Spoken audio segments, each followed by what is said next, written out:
autopsy. You're not interested.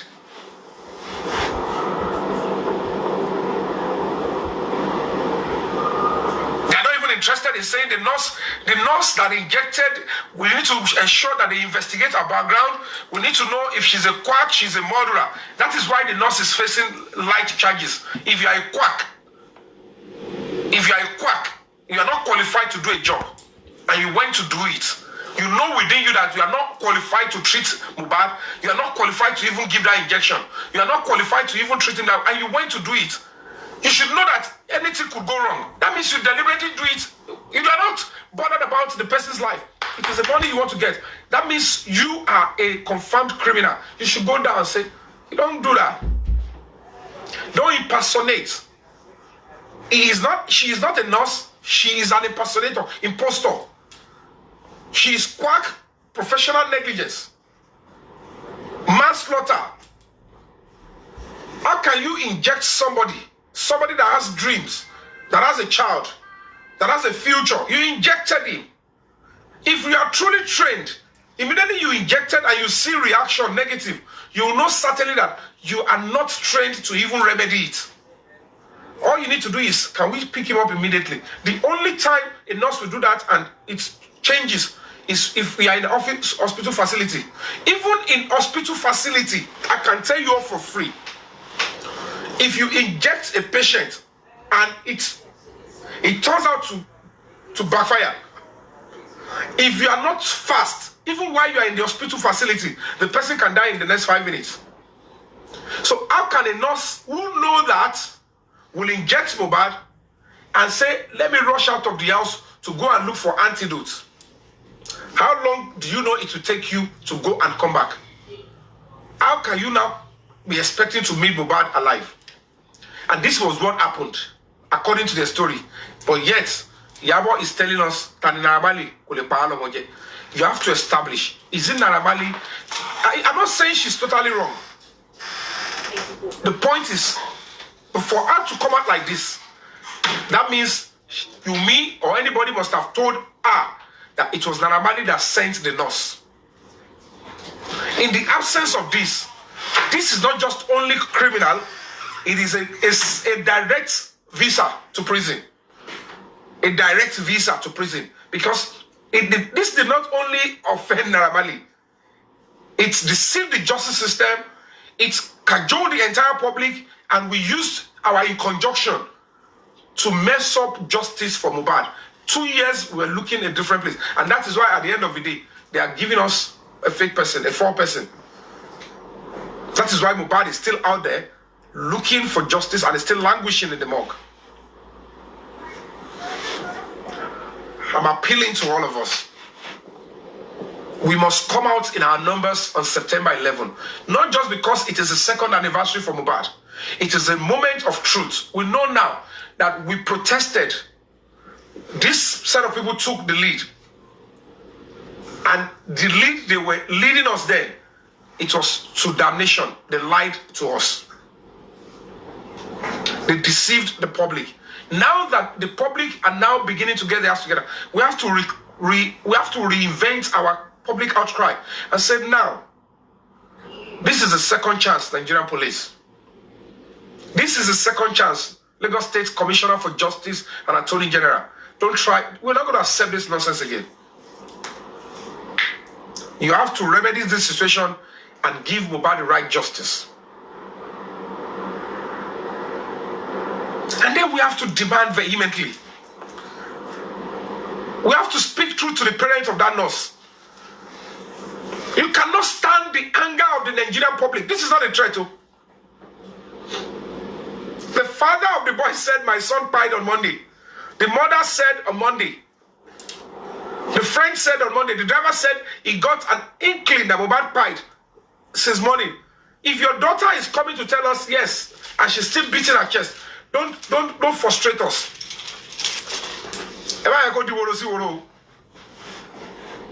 The police, you need to call that nurse to order now.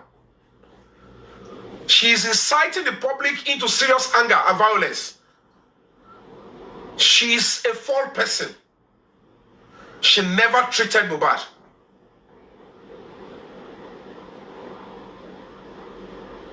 She never treated Mohbad. Anybody presenting the nurse, they are deceiving the public and inciting the public. And it's a clear warning. Danger is looming. Anarchy is looming.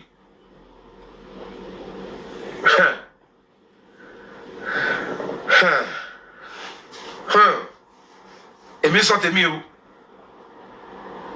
It means what you. Nigerians choose to stand by what is right. It is clearer that the old narratives was being pushed by a handful, and they work with some few people in government to deceive the justice system and the police. It is time to remedy it. It is time they have to bring in the nurse. No wonder the CCTV of the house was missing. The question is, nobody don't know who's CCTV.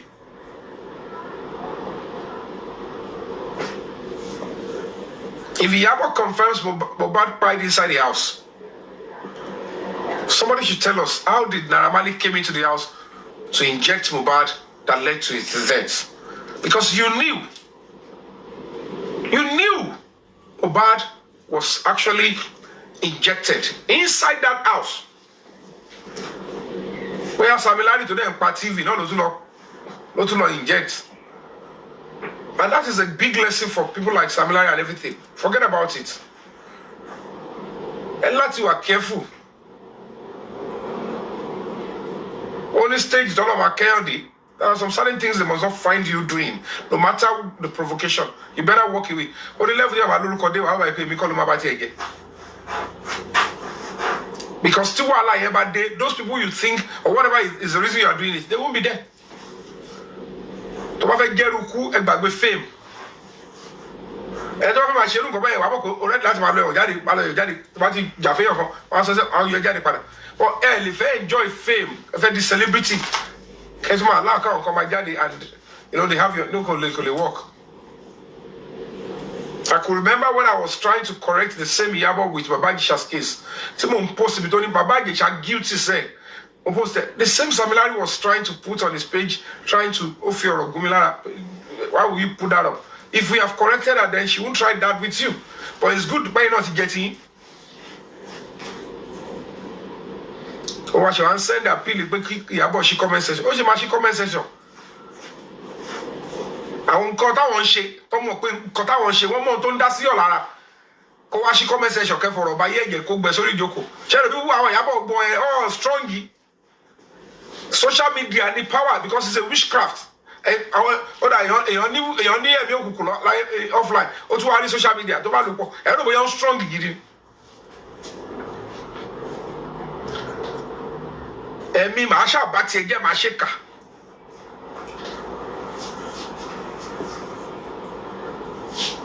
That's the way they penetrated. You know, it told me what for me by Iro Buruku. I have never. Me ready to go dating in the image of ballet TV by Yemi. Me, the solo said that I shoot to film. But where a young fair, no one who have been I don't sorrow. Or sent all the shit. You know, tell me. In that almost story, he beat me to stupor, beat more question. He side punch, more combo. And you told you, Shmeson. Elbow demonizing him. We there could get hello punch this one. We're not considering she by machine life, just because they want to silence you.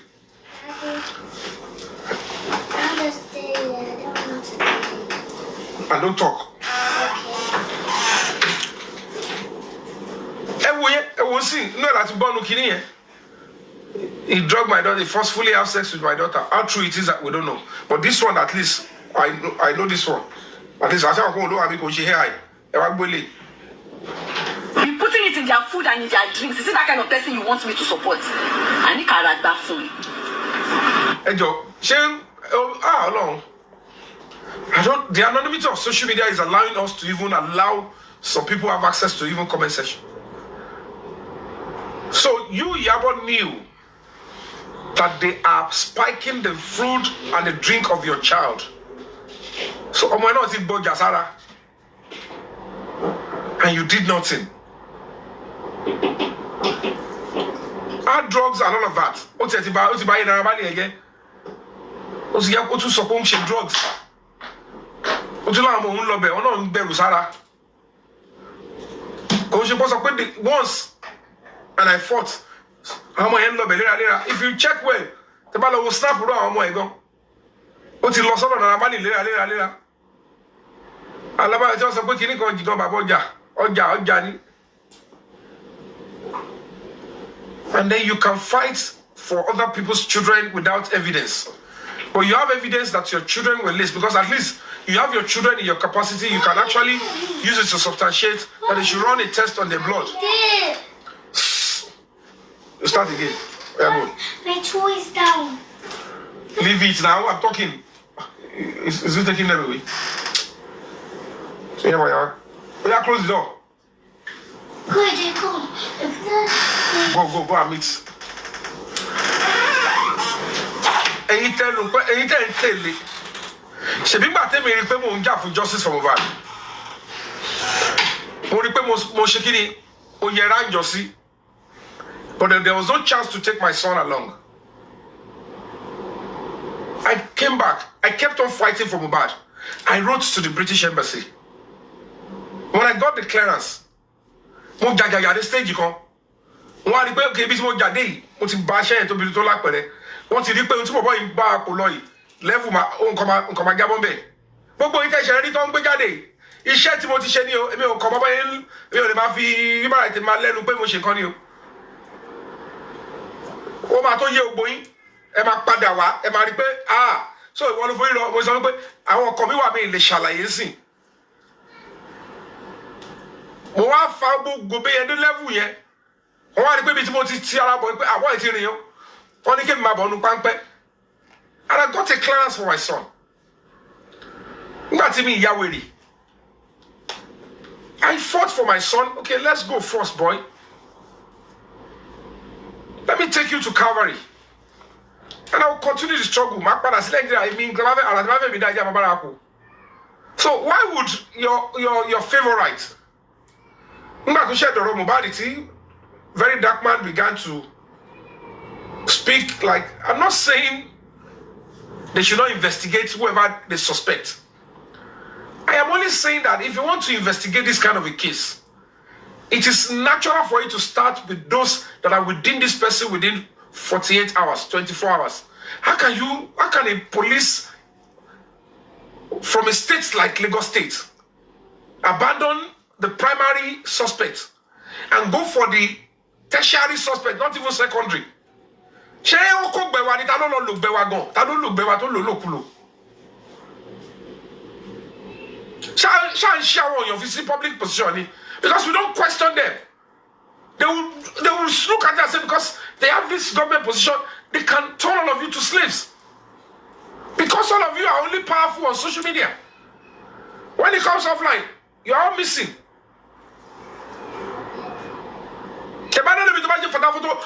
Don't type on social media.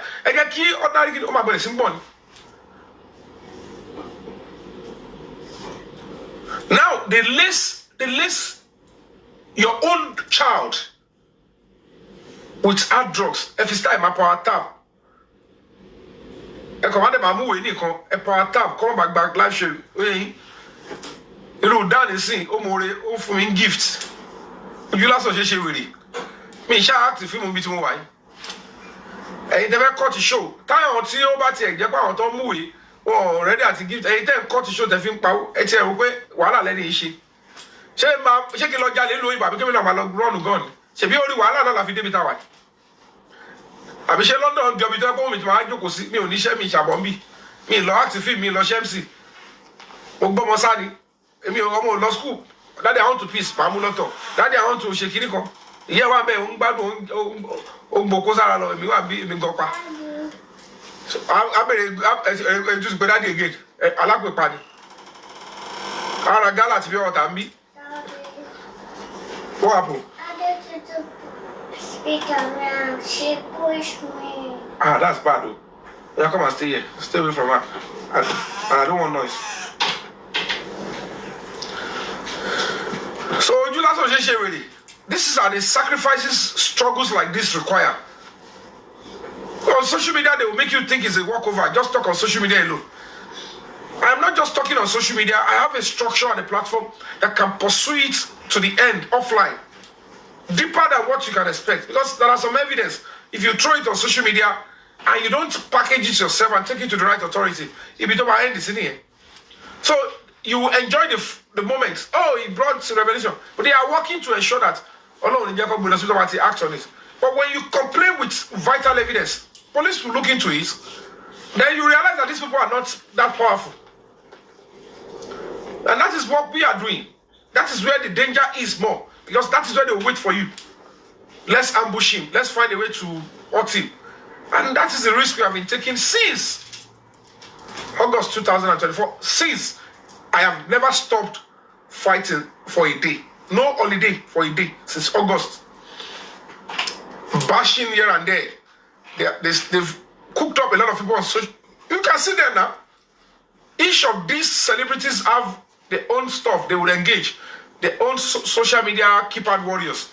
They just activate them. Go and attack social celebrity. Go and attack social person. That's why you will see them, few of them in comment section. I want to share issue. They will come there and they will make a whole mess of it. Even listen to what we are saying, it will be difficult. It will be so difficult. Now, you claim somebody they are spiking the drinks of your dog. You didn't fight for them. But what you saw, the it's not funny that it is the same Samila and Naramali. Lowatu and Bebe. So ask yourself, where is your dignity? If truly you are now begging Naramali, if it is true, you all should feel ashamed of yourselves. Even some of these are colleagues.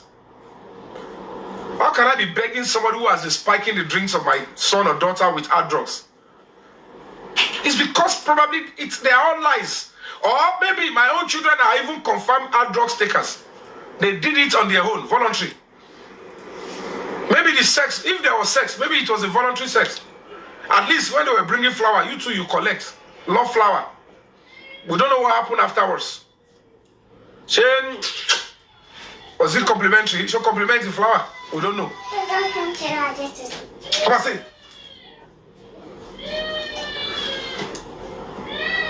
So the question is, what is wrong? What is going on with you?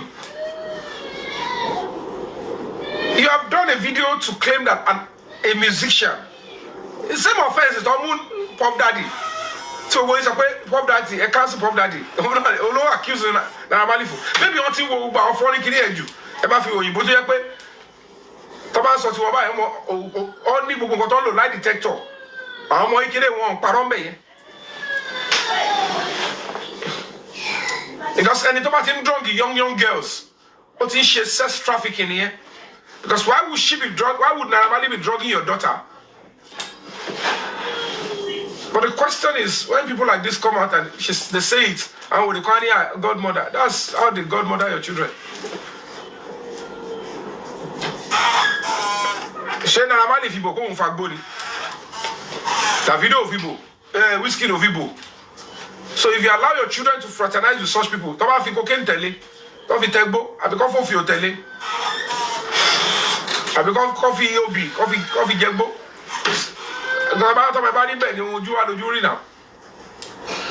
So coming to tell us as if Naramali want to demonize him.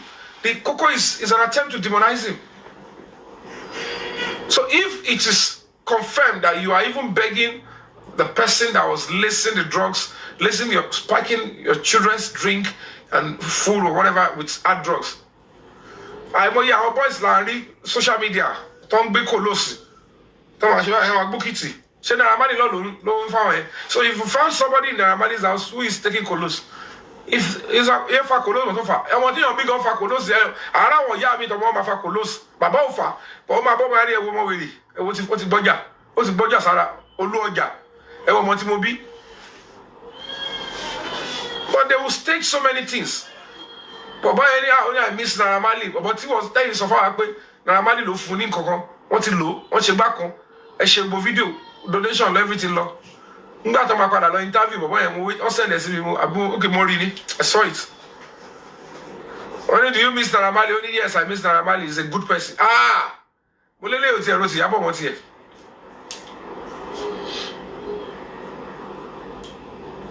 Àwọn olú ọjà. Òun náà ti confirm pa ọmọ òun náà olú ọjà la ọmọ ẹ̀. But what I'm trying to say in essence is that gbogbo katawara bí ṣe òun náà lọ fi jẹ́ kí ẹ fẹ́ gbọ́rọ̀ wa lórí ọ̀rọ̀ Justice for Mohbad. When I started with them on Justice for Mohbad, I came with plain earth. I did everything necessary that needs to be done by a celebrity, by a human rights organization, not just.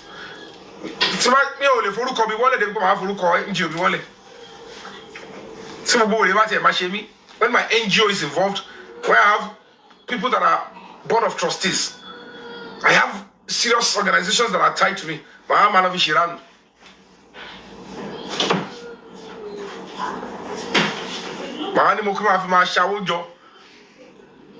Kí ló ṣẹlẹ̀? Mi ò ń wá àwọn owó rẹ̀ bẹ́yẹn. Nígbà mo ti ṣiṣẹ́ bí tọ́wọ́ wà, mo ti ṣiṣẹ́ pẹ̀lú ìjọba mo ṣe gbogbo ẹ̀. Mi jalè mi lọ kówó jẹ́ bẹ́ẹ̀ mi ṣe kankan.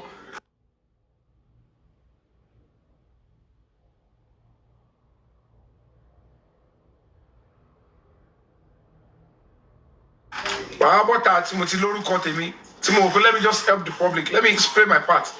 Ẹ kò rò pé tó bá bí òyìnbó ní rò pé how can I contribute to my quota? If you raise children that doesn't care about Nigeria, if you as a parent doesn't care about Nigeria, you only think about yourself. Don't think that that is how everybody is raised. Some of us are raised, or we are personally looking into the situation of Nigeria and saying, how long am I going to complain about leadership? Police oda, army oda, you start to that, start being good from your side. Play a part that is good. You are a very terrible citizen and you are condemning the leadership. Ah, that president is bad. That police officer is bad. That clinical is bad. If you are also bad, and you go on Nigeria. And I called myself, I said, I don't want to continue to castigate or point accusing finger to everybody. Everywhere you go, custom is not good. Clinical, are you good? One of the PRO said, whoever give and take is the same thing. The giver is also clinical. You are saying briberies, they are bribing clinical. Are you also even giving police bribe? Say take. And that is why a lot of people don't even know the difference between mobilization and bribery. If you bribe them to commit crime or bribe them to do something, it's a different. But if you mobilize them, okay, there is deficiency. That's why some people don't even know that even if police are on operation and they want to use your property, your car, your bicycle, your anything, and you deny them, you can be charged to court for that. And you go to prison where possible. Because many people don't know their rights. If they have allowed people to listen to people like us. But they also cannot be here. If they're coming, ẹkọ bá mú díẹ̀ tẹ kọ tẹ mú síbì kan òun láìsíkì tèmi tẹ ti lò ó kàn parọ́ mọ́yàn ó kàn ṣe gbogbo ẹ̀ gbogbo àwọn ẹ̀mí òkùnkùn kọ̀ wá káàkiri kò wá ságẹ wọn má jẹ lórí títì mọ́ gbogbo àjẹ gbóyún kọ graduate ẹ advance lórí social media ẹlòmíì kẹ bá so tọ́ba ìkórìkó tó lẹ̀ sọ ìdírọ́ yẹn ló máa ṣàfẹ́ takú sí ìdírọ́ yẹn òun ló make sense ọpọlọ ògbé gbẹ́rẹ́ ọlọ́kọ̀ ni kó ṣàlàyé kó ti gbogbo láwọn ẹ̀kíkí lọ́sàn ṣé ẹ̀yin náà lè gbà ni ṣé ẹ̀yin náà lè gbà kẹ́ ẹ̀nú sọ̀rọ̀ méjì kí ló dé tẹ wá parọ́ tó ti gbogbo àwọn èèyàn ẹ̀wọ̀n kí ló dé tẹ deceive entire nation kí ló dé tẹ yẹ ká ṣépè àwọn èèyàn ṣépè lọ fáwọn tí ó ṣẹ̀ as a matter of fact nọ́ọ̀sì tó gún Mohbad pa I'm very sure pé tẹ bá lọ wò dáadáa 98% gbogbo àwọn tó wá justice for Mohbad wọn ò ṣépè èèyàn kan fún nọ́ọ̀sì yẹn that is how easily hoodwink all of you can be nígbà tí nọ́ọ̀sì mọ̀ kó wọn kò ń ṣe nọ́ọ̀sì ló pa Mohbad but ẹ̀ka àzúgbò bọ́ yẹn stage ẹ̀ fún wa nọ́ọ̀sì tó mọ̀ pé kò ń ṣe even registered nurse ó mọ̀ pé quack lòun àwọn nọ́ọ̀sì alábẹ́rẹ́ kú ni àwọn I must shop àwọn nọ́ọ̀sì I must shop ṣèbí irú àwọn òbí irú àwọn yẹn wà. If the government refuses to do the right thing, People will react, oh, but go qualify. Hey, no love for it will be in late mo you. I won't tell you. Mo ti debi no, e je ka lọ hospital. Mo le guide yin ka hospital. Can be in first stage level she say but treatment is be more. Ko to le fún yan injection wa run vitals. And the truth of the matter is our people is more. They know how to go about it. Ẹni tó gún yàn pa ẹ̀ ṣépè fún. Ẹni tó gún yàn pa ẹ̀ cancel ẹ̀. Ṣé mo èèyàn tí náà ṣe máa tún ti lọ máa gún? Tàbí ẹ kó owó tó fún o, owó tó fún o, ó ti lọ fi bẹ̀rẹ̀ business pé o, ìyá pẹ́ o, mi ò ṣe business mọ́, ó ti lọ gún yàn pa, mo lè ti gbowó. Ó ní kí n sọ pé mi mo gún pa, mo lè ti wo, mo ti yá ṣe business mi. Ó ti lọ, ọ̀nà ń ta mọ́bọ̀gbọ̀n, ọ̀nà ń ta mọ́bọ̀gbọ̀n ń sìn. Báwo ni nọ́ọ̀sì ṣe ní máa ta dídò? Nígbà tó yẹ pé àwọn èèyàn ti divert yín lọ síbi tó yẹ kẹ́ lọ, ẹ ti bà yéèyàn jẹ́, ẹ ti enable nọ́ọ̀sì ó ti ta mọ́bọ̀gbọ̀n, kí nọ́ọ̀sì máa ta vibrator. Quack nurse, expect. That's how you inject nonsense into the society. Because social media. Better social media. If you don't have knowledge in something, keep short. Arrogance of ignorance. I want to like you. I want to shake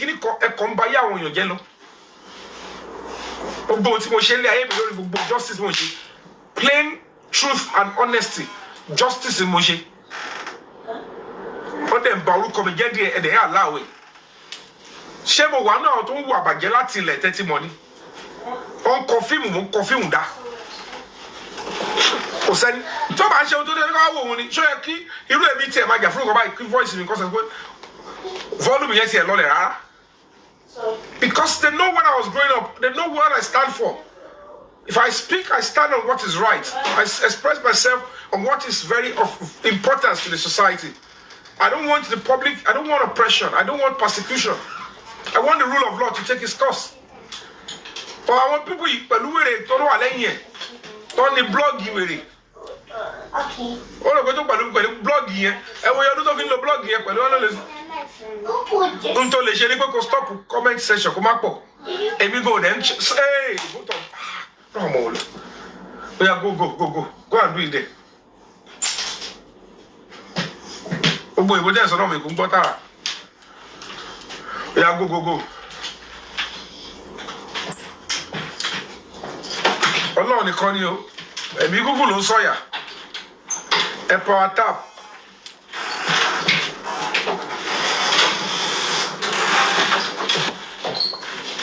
Ọlọ́run á pèsè àwọn tó ń tiẹ̀ wá òkè fún mi lórí péjì tó máa bó láyọ̀. Àwọn tèmi tó máa ń bó láyọ̀ wọ́n ti travel wọn sílé. Wọ́n yà wọ́n láìkì mi mọ́. Adéwùmí Adéṣídà Silence Golden. Ọlọ́run á pèsè àwọn mi fún mi láì pa àwọn èèyàn láìkì mi mọ́.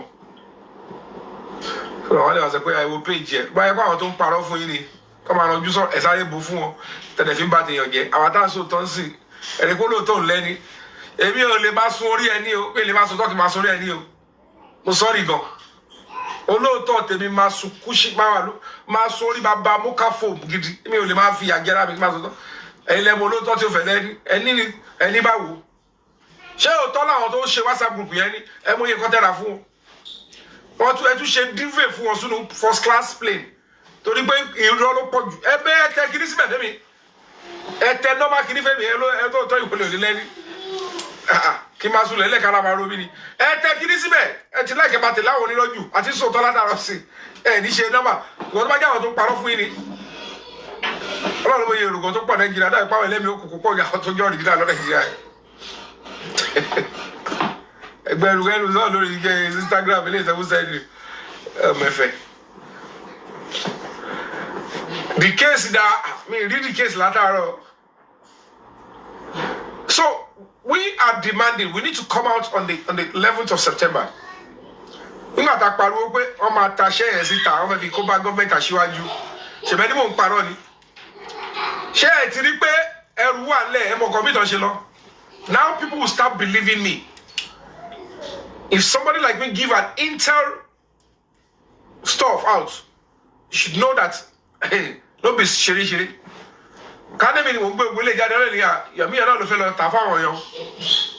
Me kukuri very dark party. Me only number. We have never spoken before. So when I say that what truly happened is with somebody, and they will use it against that government. Echo, we talk bigger, it will be the whole nation. Everybody, this is on the page, the very dark man. Hey. Ṣé mo sọ wípé mo láwọn tó gbó láyọ̀? Ọ̀rọ̀ mi ò láwọn èèyàn, ọ̀rọ̀ ti fi mí lẹ̀. Ẹ̀yin kẹ̀, kí lẹ fẹ́ fi kú? Ní screenshot ẹ̀. Ẹ sí ẹ̀ káàkiri. Mi brother mi wọ́n fẹ́ Afọlábí kọ́lọ̀ bá mi dẹ̀lẹ̀ fún. Ẹ sí ẹ̀. Ẹ wá gbà pé wọ́n fẹ́ Afọlábí tó sẹ̀ ló tẹ̀ tún jẹ́ rántí. Ẹ gbà pé mo sọ pa ẹ pé gbà kéèsì bàbá Ìjẹ̀ṣà. Bọ́ ṣe rán mọ́fẹ́ Afọlábí tó wá fógun pè mí jáde nìyẹn kí lè kó sí àgbákò COVID-19. Ẹ gbà pé mo sọ fún yín gbà yẹn. Don't be surprised that is the same WhatsApp group.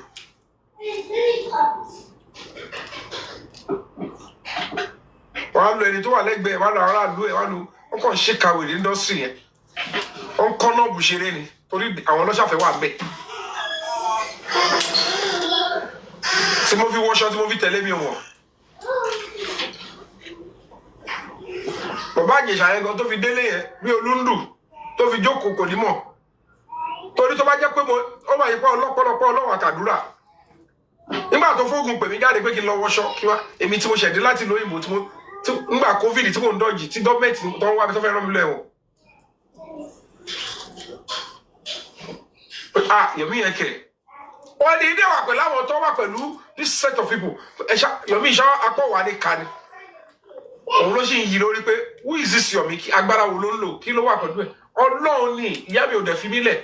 And the beauty of it is that ṣàṣà nínú àwọn tí mo súnmọ́ àbí díẹ̀díẹ̀ tí àwọn òbí wọn ò ṣe àdúrà láti inú wá fún èmi. Nígbà tí mọ́mí Ìyábọ̀ yìí síkì, ó lè ka iye colleagues tó gbọ́ pé mọ́mí ẹ̀ síkì tó lọ wò wọ́n lọ́spítù. Èmi ò nídìí kó tẹ̀lé mi lọ. Mo kàn béèrè ni where is your mom? I went there to check up on the mother. And her mother prayed for me. She recognized me. She saw me. She was happy. She prayed for me. So, kile mama le lepa mi te wa je mo ba le fe mu. Ṣé mo ya àdúrà tí mommy Kẹ́mi Afọlábí ṣe fún mi almost every week ni. Tí ya yo bá gbúrò mi for a while, wọ́n pè mí ni. Tẹ́ ma ti Kẹ́mi Afọlábí ta bá ń pa ja bóyá mo kàn bóyá mo wà lé àbúrò ẹ̀ àbí mo lọ. Bra mi o ka ti Kẹ́mi wọ́n na bá ń jà kokon mi o. Mo wà lé ma bọ̀. Ya e ma dáná fún ma lọ jẹun be. Tí Kẹ́mi bá dé ma kọjá lẹ́gbẹ̀ẹ́ àwòdà sọ̀rọ̀ yìí tó wáyé ayé parí jà. Mo sọ ke bára yín jà. Ṣerú Kẹ́mi yẹn láwọ̀ wò sọ àwọn pé jẹ́ kó ń wá ṣubú láwọ̀ pé ẹ jọ. Òun fẹ́ máa bínú sí ọmọ mi òun ṣàdúrà fún. Tí máa gé èèyàn tó da ìyá àti sọ fún pé jìnnà fún ẹnì. Ṣé mọ́mí Ayọ̀bá ni mo ti fẹ́ sọ ni? Ṣé mọ́mí Búkí Arúgbá ni mo fẹ́ sọ ni? Even mọ́mí tó yìn àyè máa kù. Mélòó mo fẹ́ kà? Ṣé mọ́mí rẹ̀ bí sùúrùtù ni? Mélòó àwọn ìyá tó bí wọn tó tara wọn jáde wọ́n ti ṣe akọ àdúrà látàrí pé wọ́n rí inú mi wọ́n dẹ̀ rí wà wípé I am playing. So any of my colleagues tó bá ṣe akọ lè bínú sí mi tààrà ká má tó àṣọ ìmí inú wọn tó yẹ kó ọmọ wọn ṣe àdúrà kíkankíkan. Some of my colleagues ọmọ wọn máa ṣe àdúrà débi pé báwo báyìí pé wàá. So mélòó ni wọ́n fẹ́ kà? Màá kà ó kéré jù màá kà close to 20 something tí àwọn tó ṣe àdúrà gidi fún mi because they saw that I have a plain heart towards the children. I want everybody to be fine. Ṣé bọ́ mi fún Akíndélé mo fẹ́ sọ ni? Láti bẹ̀rẹ̀ pẹ̀pẹ̀ ṣàdúrà. So mélòó mo fẹ́ kà? Ṣàdúrà wọ́n fún ẹ lóúnjẹ. Mélòó mo fẹ́ kà ó pọ̀. Even though mọ́mí ọ̀gá mi bá pàgọ́ mọ́mí bàbá sùn. So àwọn nǹkan tó lọ́n fi ń rò bébè lára nìyẹn. Torí àwọn àdúrà kan wà táwọn èèyàn bá ṣe. Ó ti ra ìní fún ẹ tó rọ̀lá fún ẹ. Because iṣẹ́ owó ẹ làwọn àdúrà yẹn máa dìrọ̀ mọ́. Kò sí àdúrà tó fẹ́ ṣe fún ẹ tó bá jẹ́ pé owó ẹ ò da. ó máa ìwà bí ọwọ́ àtẹ̀lé àtọ̀lá máa dúró pé kò ní padà jẹ́ ó ṣe I change. But when they pray for me, it connects. It connects immediately because ara wọn leti jáde ibi ipa image papọ̀. They broke that biblical code. So naturally, if you have survived on that same mother before, tí irú ìyá yẹn bá ṣe tó bá ṣe àdúrà fún mi, tí bá wù èpè tó bá ṣe wọ́n mi. All why pé no.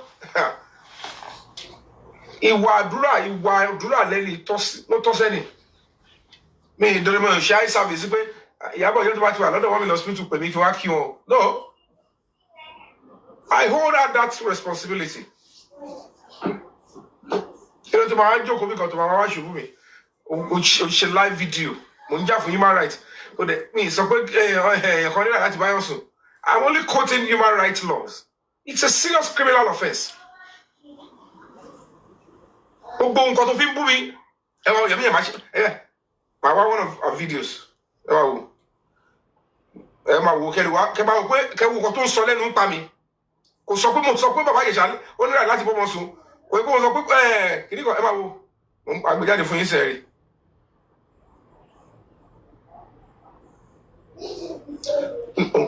Òun fẹ́ show mi.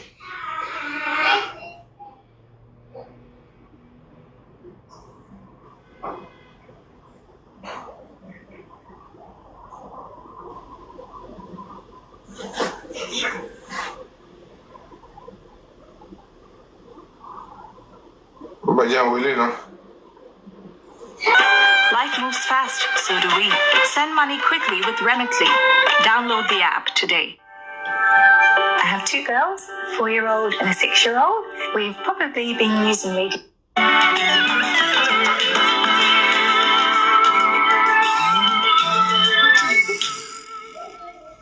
Nollywood actress Iyabo Ojo has launched a series of attacks on male colleague Yomi Fabiyi over what is generally regarded as his disgraceful support for comedian Baba Ijesha, who is accused of sexually assaulting a 14-year-old girl. The actress' action comes on the day comedian Princess confirmed that the victim is one of 6 children kept in her care because she could not have a child. They say they are holding Baba Ijesha. True, Tony. Ṣé mo pátá àti gbọ́ nǹkan tó ṣe? Ìwọ́n tí ẹ̀ ò sáré bọ́ síbẹ̀ ò kọ́ light up. Ó ní kíní kan wá mislead àwọn colleagues ẹ̀. Ó jẹ́ káwọn Folúkẹ́ Dáramọ́lá àwọn lẹ́gẹ́lẹ́gẹ́ àǹkó. Ó jẹ́ ká máa jump into conclusion tó sì pẹ̀lú òyìnbó òfò tó kọ Skyler sílẹ̀. Ó ṣe proper investigation ẹ̀. Tó bá ṣe proper investigation ẹ̀ yín. Irú gbogbo princess tó jáde lánàá sí tó ń sunkún ọmọlọ́mọ. Ó yẹ kó máa dúpẹ́ lọ́wọ́ princess ni. Because ó bá jẹ́ lómi ni. Bí fídíò yẹn ṣe jáde. A ti sáré gbé sí afẹ́fẹ́. A ti sáré sọ pé ẹjọ́ ẹ jẹ́ kó rí o. Bọ́tẹ̀ ẹni ẹlẹ́ni ìyá ni. Kò bímọ tiẹ̀ bọ́ ti ìyá tún ni. Kò ṣe gbogbo ẹni tó bá bímọ nìkan lè yá. Kẹ́nìbọ̀dì má pè mí kọ́jọ. Ẹjọ́ kẹ́nìbọ̀dì má pè fóònù mi lọ́wọ́ yẹn jẹ́ kí n máa sọ̀rọ̀ ẹ jẹ́ kí n máa bọ́ bí mo ṣe fẹ́ máa bọ́ ẹjọ́ mo fi Ọlọ́run bẹ̀ everybody ẹ má pè mí. Ẹ fi mí sílẹ̀ jẹ́ kí n bọ́ tí bá bọ́tọ̀ ẹ lè má pè mí. Ó ti tọ́ náwó wèrè ó dẹ̀ máa gbà wèrè lọ́rọ̀ ni. So ìwọ sì princess tó jáde síta tó bẹ̀rẹ̀ sí ní sunkún. Ṣebí tó ní nǹkan tó ní lórí péjì Folúkẹ́ Dáramọ́lá tó ní lórí tó gbọ́kàn sí lẹ́gẹ́lẹ́gẹ́ sọ àti kẹ́kọ̀ọ́ bí pé àǹkó tó ní gbogbo nǹkan tó pọ̀ sí ló ń jẹ́ kọ́mọlọ́mọ wà ní depression láti àná. Èèyàn kàn déédéé dìde. Jọ kí ni Bàbá Ìjẹ̀ṣà ní tí mo ṣe fẹ́ fi wà against Bàbá Ìjẹ̀ṣà. Mọ̀rọ́bà fídíò tí mo kọ́ ṣe mi rò pé mo wà against ẹ̀. Mo kàn sọ pé ẹ̀yin colleagues o ẹ ní sùúrù o. Ẹ má jẹ́ ká jump into conclusion o. Ìwọ wá dé. Ó dé oní pé mo maliciously render fún cyberbullying. No, ẹ ṣe máa gbọ́ cyberbullying ni Yomi, you will just begin to understand what they mean by cyber because mo máa bully ẹ bí wèrè. Ó dà kúrò ẹ ti dàrú. Ìwọ sọ fún mi pé ìwọ nǹkan tí ìwọ ní kí ló ní Yomi. Èèyàn máa ń sì rẹ̀gùn. Wàláì mo bá láṣọ tó mi ò lè lákìsà tó mi kò possible. Ṣé tó fẹ́ sí mo sọ tó bá ní aṣọ tó mi ò lè ní àkìsà tó mi. Nígbà tí èmi jìyà tí mo struggle ibo ni wọ́n wà. Ìwọ́n fi rẹ ewé mi. Ṣó yá wèrè Yomi Fabiyi mo fẹ́ kó máa wo fídíò yìí o. Kó máa kọ́ bá mi sọ fún ẹ kó tag ẹ kó wá gbọ́ ọ̀rọ̀ torí wọ́n ló ní sọ́ọ̀bù yìí. Orí ẹ̀ ti yí Yomi. Ní fídíò nígbà tí wọ́n gbọ́ ọ̀rọ̀ tí wọ́n release statement. Ṣé tó bá ti pé ní tòótọ́ Bàbá Ìjẹ̀ṣà ò ṣe anything tí wọ́n wá release statement kó ṣe kọ̀ọ̀kan kí ló yẹ kí gbogbo yín kọ́kọ́ ṣe náà. ṣe wọ́n yẹ kẹ́ sáré gbéra àdìkẹ́ gba pàǹtí lọ pé ẹgbà wá o wọ́n ní kan nígbà wà ń bíbà yìí o wọ́n ní kọ́kọ́ ṣẹlẹ̀ sí o ẹjọ́ kí ló ṣẹlẹ̀ o kẹ́ wá gbọ́ bàbá ní bàbá ọ̀rọ̀. ó sáré gbègbè torí pé o ti gbọ́ one or two things ó sáré bẹ̀ sí ní kọ òyìnbó òfò òun kọ òyìnbó òsọnù òun kọ òyìnbó tó máa pa ẹlẹ́kùn tí kò ní pa ẹlẹ́rìn ó wá bẹ̀rẹ̀ sí ní kọ rubbish. ìjọ nítorí ọlọ́run mo fọlọ́run bẹ́ẹ̀ má ti pè mí ọ̀rẹ́ mi má pè padà ó wá ń kọ òyìnbó òfò òun kọ òyìnbó òsọnù ìwọ̀n sọ pé pẹ́pẹ́ sí o ẹ̀ka ní sùúrù náà kàtó bá jẹ́ mọ́ tiẹ̀ ní bàbá Ìjẹ̀ṣà ńlá ní èkánná ló sọ̀kì torí èmi wo fídíò tó ń sọ̀kì èkánná ọmọ ẹ olórí burúkú wọ̀ Yomi tó bá jẹ́ pé ọmọ tiẹ̀ ni ó ń sọ̀kì èkánná ẹ̀ tó ń lá owó ẹ̀ tó ń lá owó ọmọlọ́mọ tó ń lá ara ẹ̀ tó ń fíngùn ẹ̀ tó ń ṣe gbogbo ẹ̀ tó bá jẹ́ pé ọmọ tiẹ̀ ni bàbá Sùwé ṣe ni mo sọ́ọ̀rì bàbá Sùwé jàre má bínú bàbá mi tó bá jẹ́ ìwọ ni ọmọ tiẹ̀ ni bàbá Ìjẹ̀ṣà ṣerú ẹ̀ fún ìwọ kí ni orí burúkú yìí wà ló fẹ́ dúró di evidence ó yẹ kó kíra bàbà fún princess torí èèyàn ni ìwọ gángan ló dá rúdúrúdú lẹ Yomi pẹ̀lú ìdí òṣì tó bá ń gbé sẹ́yìn tó bá ní ìwọ activist olórí ibú activist sọnù ẹni ó ṣe tó yẹ ayé máa kú àbí tó yẹ Ibrahim mi já wèrè gan Yomi ò dẹ mọ̀ mo tọ́jú wèrè mi sáṣọ nítorí àbíyamọ ni mí màá gbàgbé pé àbíyamọ mi ni mí màá fèsì ẹ Yomi because orí ètì yìí ó dà pọ̀ mẹ́rin tó ń bá pò èmi ló fẹ́ máa bá pò àbólórí burúkú ni ẹ Yomi ìwọ jókòó ń sọ̀rọ̀ ó ń sọ English ó jókòó sórí iṣẹ́ òun single share even if it's wrong ọmọ fuck up bí o bá ti fuck up ó fuck up nìyẹn ó ti fuck up Yomi ó ti fuck up tó bí o bá ti fuck up ó ti fuck up ó fuck up ó fuck up o dẹ̀ máa ní láti admit kó fuck up tó bá dé sí di admit yẹ kó kó wèrè activist yẹ kó síbi kan because tó o bá ṣọ́ra ó nílé wọ̀ lóyìnbó tí wọ́n bẹ̀rẹ̀ lọ tó bí owó Yomi ó ní because accomplice ni ẹ. ẹ máa gbọ́.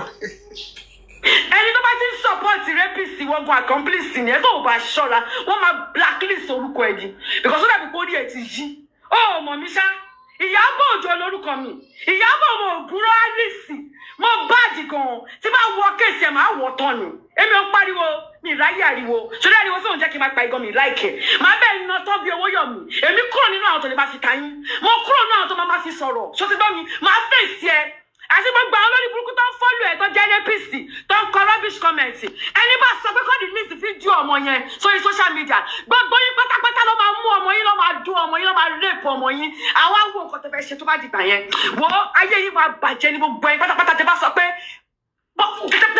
kọ́ ló máa release fídíò ọmọ lọ́mọ tí Ìjẹ̀ṣà tó ń sọ̀kì ọwọ́ ẹ̀ tó ń láàárẹ̀ tó mọ̀ lẹ́sì ẹ̀ lè fẹ́ jókòó ẹ fẹ́ wo pedophile nìyí ẹni bá ti fẹ́ pedophile ni ó ti yẹ ẹsẹ tó bá ti fẹ́ pedophile gidi láàrin tí mo ń rí ọ̀rẹ́ mi ó mọ̀ pé tó bá ti gbá lórí mi ó ti gbá nìyẹn láàrin tó mọ̀ ẹ́ tó nínà tó bá ti gbá lórí mi ó ti gbá ìyá òbí Yomi ó ṣe live video jókòó. ẹ máa gbọ́. Yeah, you know you have to wait ìwọ ló wait Yomi ìwọ ló wait o ojú kan ṣe you have to wait tí ẹ tẹ gbé fóònù ilé ẹjẹ kẹrin àti bó ṣe ṣe náà mọ̀ pé mi máa imitate yàn ó ṣe báyìí. Wake up your summer breakfast with Nutella, because who doesn't love new sights, new tastes, and new moments that will last? Okay, bye. Errol, you know you have to wait. Even if the person is guilty, even in the courts of law, you know you're not guilty until you're found guilty. Wàhálà bàbá Ìjẹ̀ṣà guilty. Ṣé bá àfipamọ́ tẹ́lẹ̀ ni? Àfipamọ́ pé kí ó jẹ́ pé adájọ́ ló máa dájọ́ fún. Bàbá Ìjẹ̀ṣà guilty. Tí bàbá Ìjẹ̀ṣà bá jáde máa dá padà sẹ́wọ̀n yẹn, ó guilty fún kan tí mo rò. Ó guilty bàjẹ́ kò sẹ́ni tó máa bá mi sọ. Tó bá jáde máa dá padà síbẹ̀. Gbogbo láti mi máa ná sí. Wàhálà ì máa tálé mi torí ẹ̀. Bàbá Ìjẹ̀ṣà guilty bàjẹ́. Ó ti yẹ àbò máa ṣọ tẹ́lẹ̀ ni. Bọ̀sí wọ́n Yomi Fabiyi tó ló ń ya wèrè. Tó ló fẹ́ gbọ́ story. Ó dé ẹ̀wí tán. Ó ní ẹ̀ wọ́n lè charge princess fún neglect. I was age 8 or 7 to come molest me, I think. She 7 or 8 nígbà tó molest me tí age. Well, I only spoke about my rape àbí. Àti molestation àti rape kò sí ti ya mi mọ́. Mo ṣẹ̀ṣẹ̀ sọ fún ìyá mi ní bí last year àbí 2 years ago kó tó di pé ìyá mi kú. Same pattern. Tẹ̀lé gbogbo threatening wèrè. Tẹ́ pé irú yín máa ṣe. Tẹ́ máa threatening ọmọ lọ́mọ. If you talk, I will kill you. If you talk, this will happen. So now you could see clearly. She stated that I said, he's not guilty until he's confirmed guilty in the court of law. It's a standard language that is expected in the course of pursuit of justice. If somebody has been arrested and people want to rush into judgment. She said again, I said, Princess could also be charged for negligence.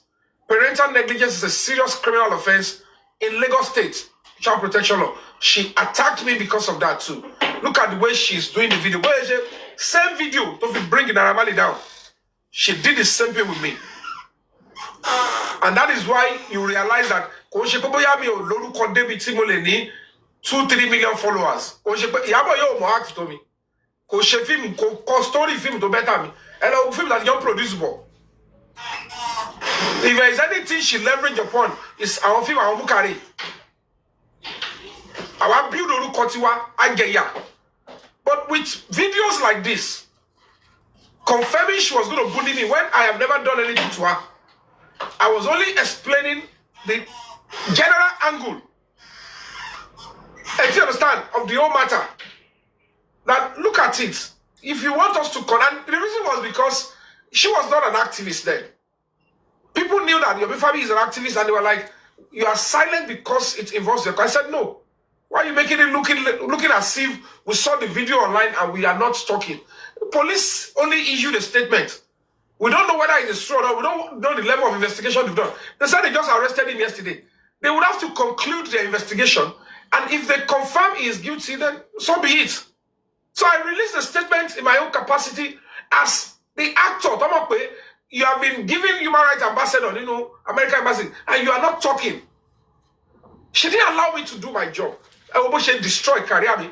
When somebody was over 3 to 4 million followers, and that was why I said, I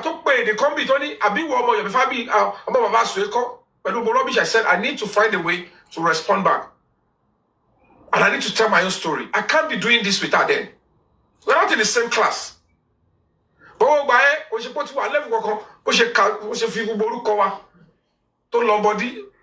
activists, so I look balangidi activists, Lily. You can see she did not only body shame me, my message was direct and explicit.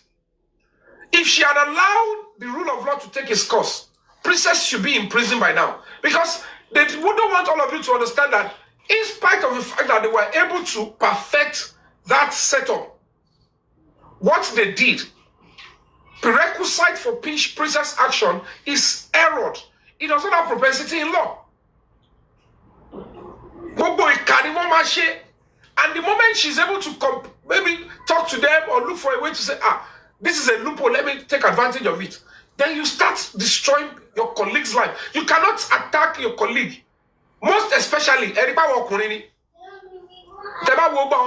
bring down àti Baba Gesha àti Yomi Fabiyi àti Naramali àti very dark ọkùnrin lòun bring down. They will now coach àwọn ọmọ tó jẹ́ goddaughters wọn and also pé Yomi a misogynist. And I will continue to tell stories.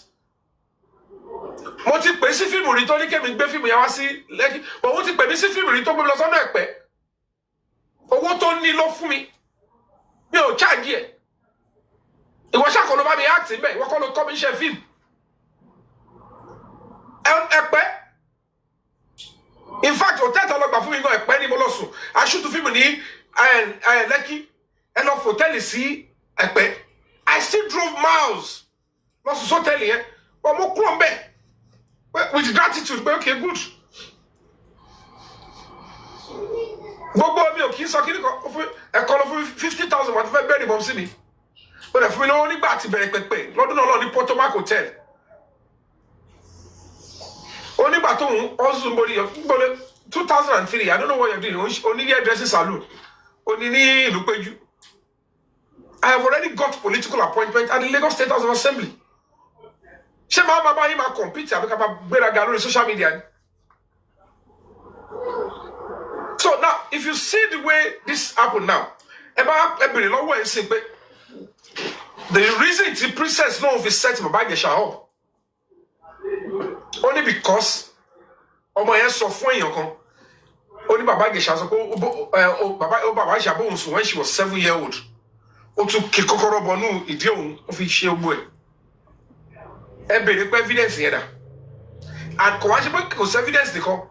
After to arrest Baba Gesha. Oh, come back pada pe get your test. They thought the moment they use social media to destroy him, police will not do their job.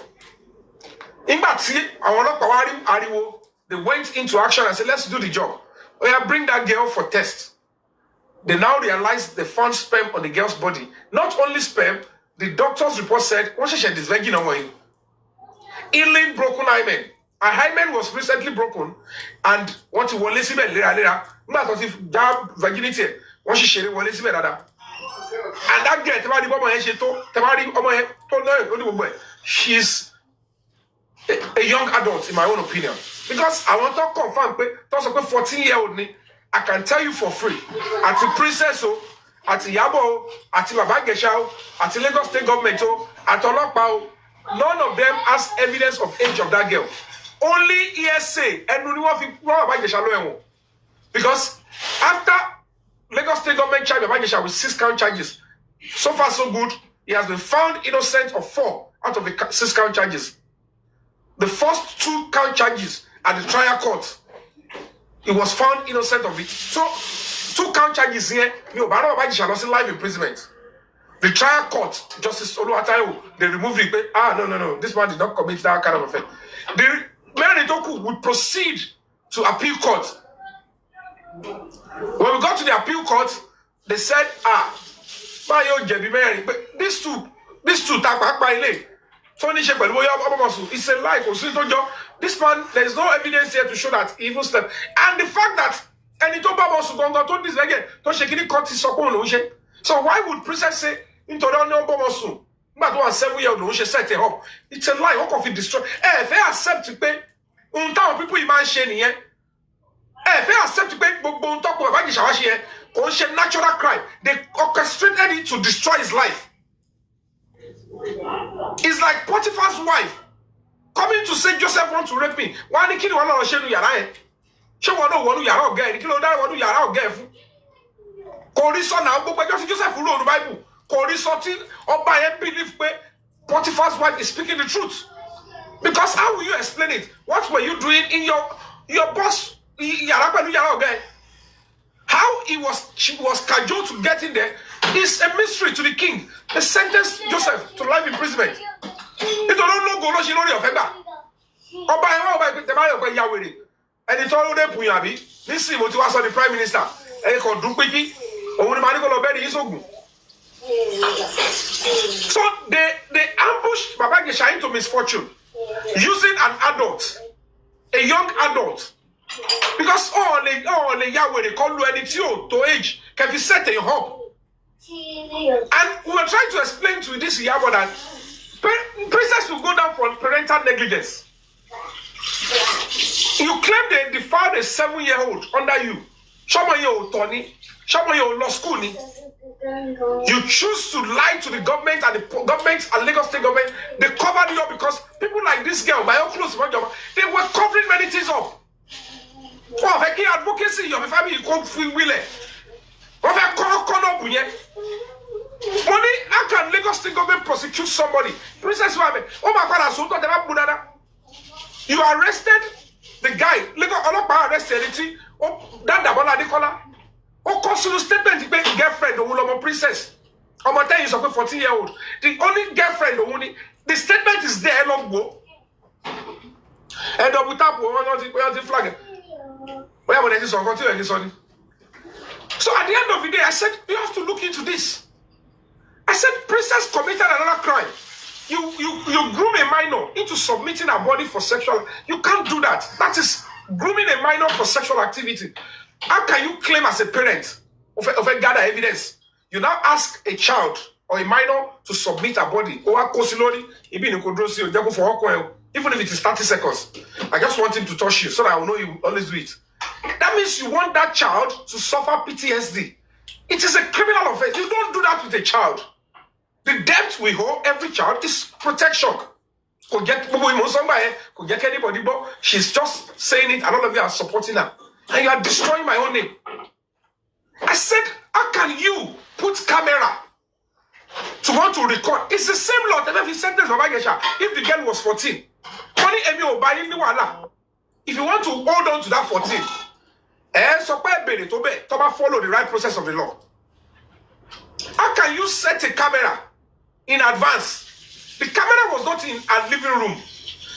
She got money. Those that sponsored her to destroy Baba Ijesha gave her the money. She set the camera on that day. Invited Baba Ijesha to come and act movie. I said, it is child pornography. You cannot set a camera in advance, knowing fully well that a predator, in your own opinion, is coming to hurt a child. Over my record, even like you're saying, we are still talking that instead of people to help somebody, you'll be recording. Stop recording. Help. Leave your camera. How much more? You are now supporting that in Lagos State, saying that a mother can prefer to leave a child to be sexually abused, but you can be recording. But the same you will say somebody is in danger and you are recording instead of you to drop your phone. Now picture a mother deliberately wanting her own child to be sexually abused. Or what one premeditatedly or recorded. I said under the same law, the FFLOI, if the girl is actually 14, it's child pornography, princess have committed another serious offense, which is punishable with life imprisonment. I said, if you now go further to prosecute the same that what they call them, because if she test the form of princess here, when she was 7 years old, at the set to travel Baba Ijesha, there was no way Baba Ijesha inserted his penis into the girl. So it means that after they arrested Baba Ijesha, 2 days, the second day or Sunday, the same guy that has been sexually abusing that girl resumed having sex with the girl, which princess knew a year before that guy was having sex with that girl, sexually harassing her. She confessed in court. All this media, they went silent. They went silent. They went silent about it. That is how you all want to be deceived.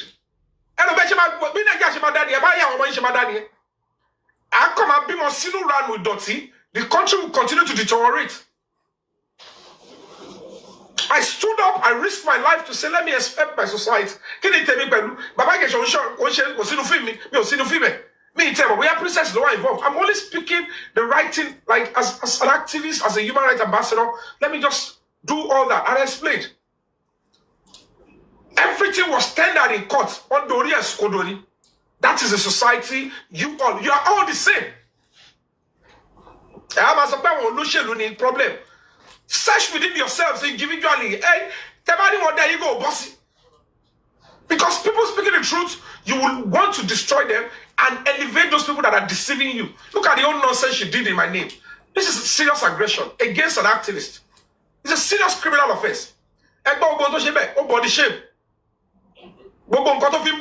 And Jermaine campaign for human rights.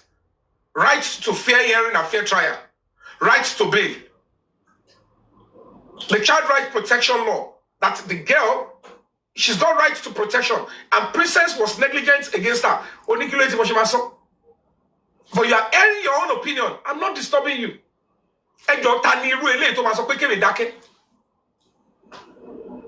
So I share what Kurolori Puruku to have a doku doti by a wagon. Toba, everyone see, everyone thought I should feel giddy. I shake you with the level of I tell about this already. A very love me gift. Every year, continuous or two are very vital. I'm bad doing I like if you are shaking your boy, I'm a very call. The man will be here, it's back, it's shaky last one, it's call, can you see $1? Bobo can eat my day, it's wet, it's rubbing. I want to my story, I want to PM, I want to boy, and you go Kunia and Yawuri Buruko, let you are. I want to start. Ah, Mr. Yomi. Ah, no. I like you. You are an activist. I'm also talking. Kini obade. Kima sorry ani. Tori mo so talk. I want to dem paro fún yín. Ẹ fún wọn Lamborghini. Ẹ fún wọn ní Vogue. Kemi ma rupa. Ẹ wá ní Nigeria ó tẹ̀síwájú. Wàá rojọ́. Wàá ṣàlàyé.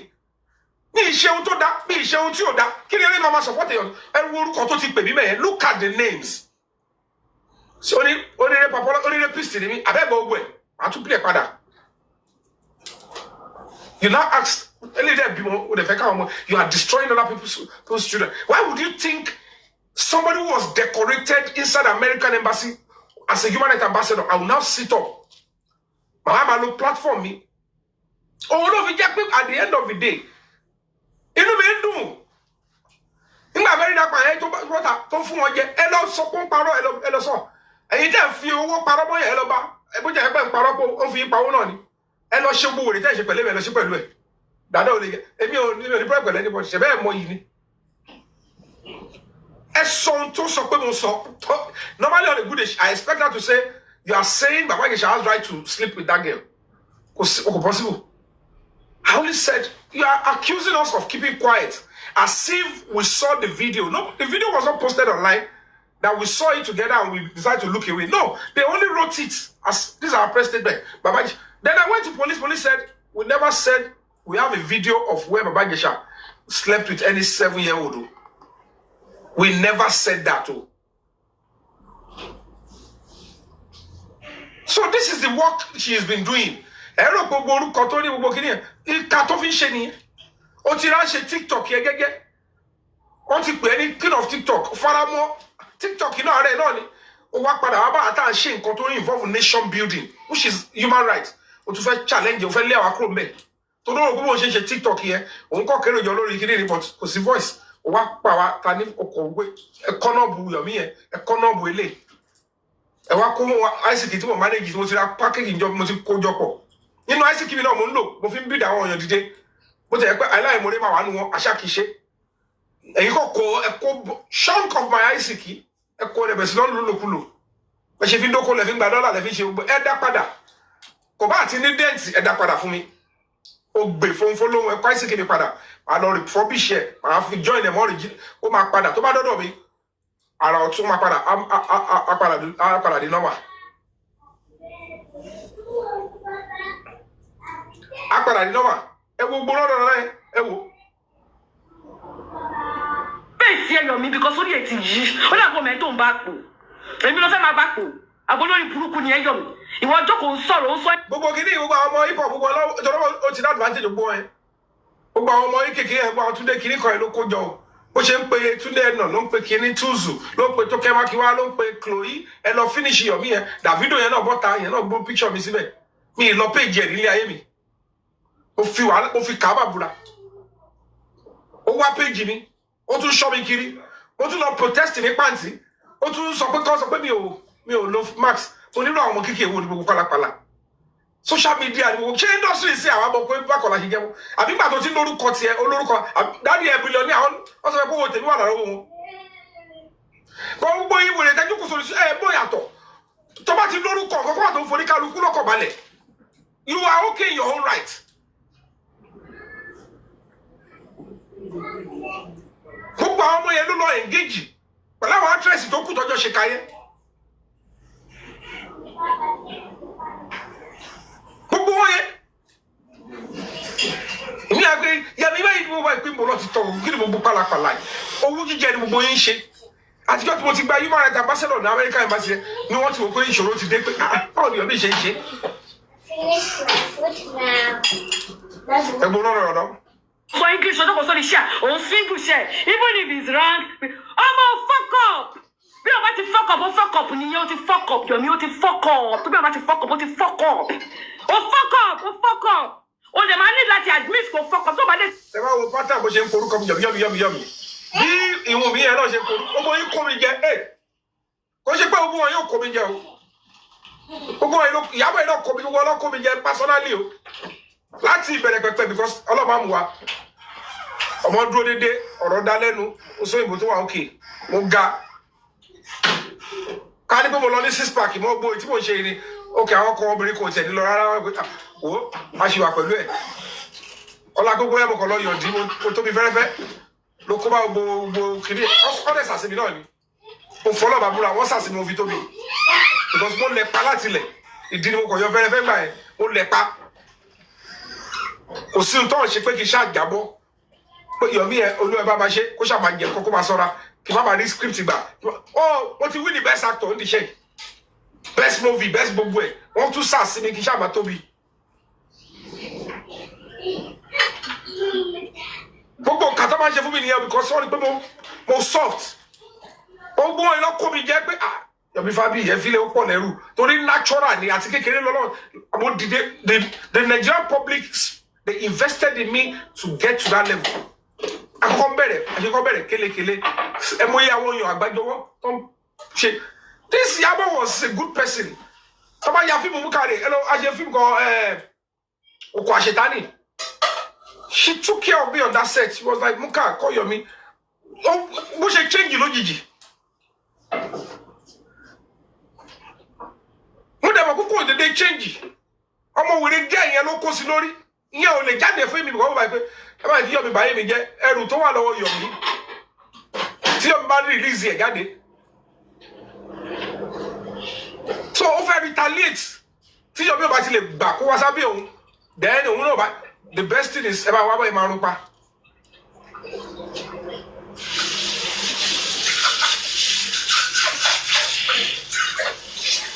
Ní mọ ọkọ tó fàjà tó ṣẹlẹ̀ industry gbogbo yẹn kò máa sọ ẹ máa ṣe oríṣiríṣi àwọn mi wà ní industry wa yẹn àwa la gbọ́dọ̀ jẹ́ number 1 wà lábẹ́ wa.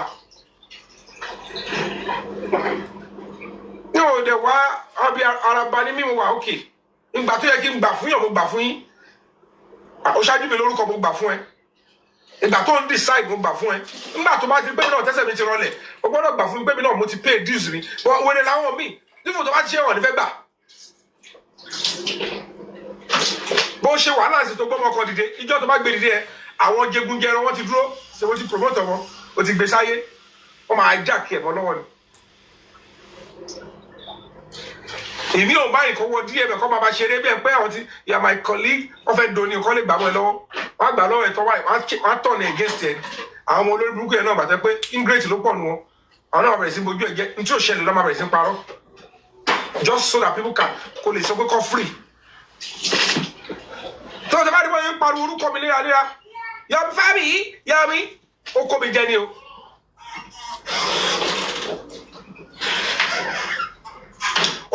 Ó kó mi jẹ nìyẹn àjọ ń pọ̀ra wálé ẹ̀dẹ̀ ń wá òkè inú mi dẹ̀ ń dùn pé ìwọ̀n wá òkè ó sílé wa bẹ́ẹ̀ kó ṣe wẹ̀ suddenly ọ̀rọ̀ dẹ̀ ṣẹlẹ̀ báwo ló kọ̀ ṣe máa rò lójijì Yomi Fabiyi o tó bá ṣe pé ìkà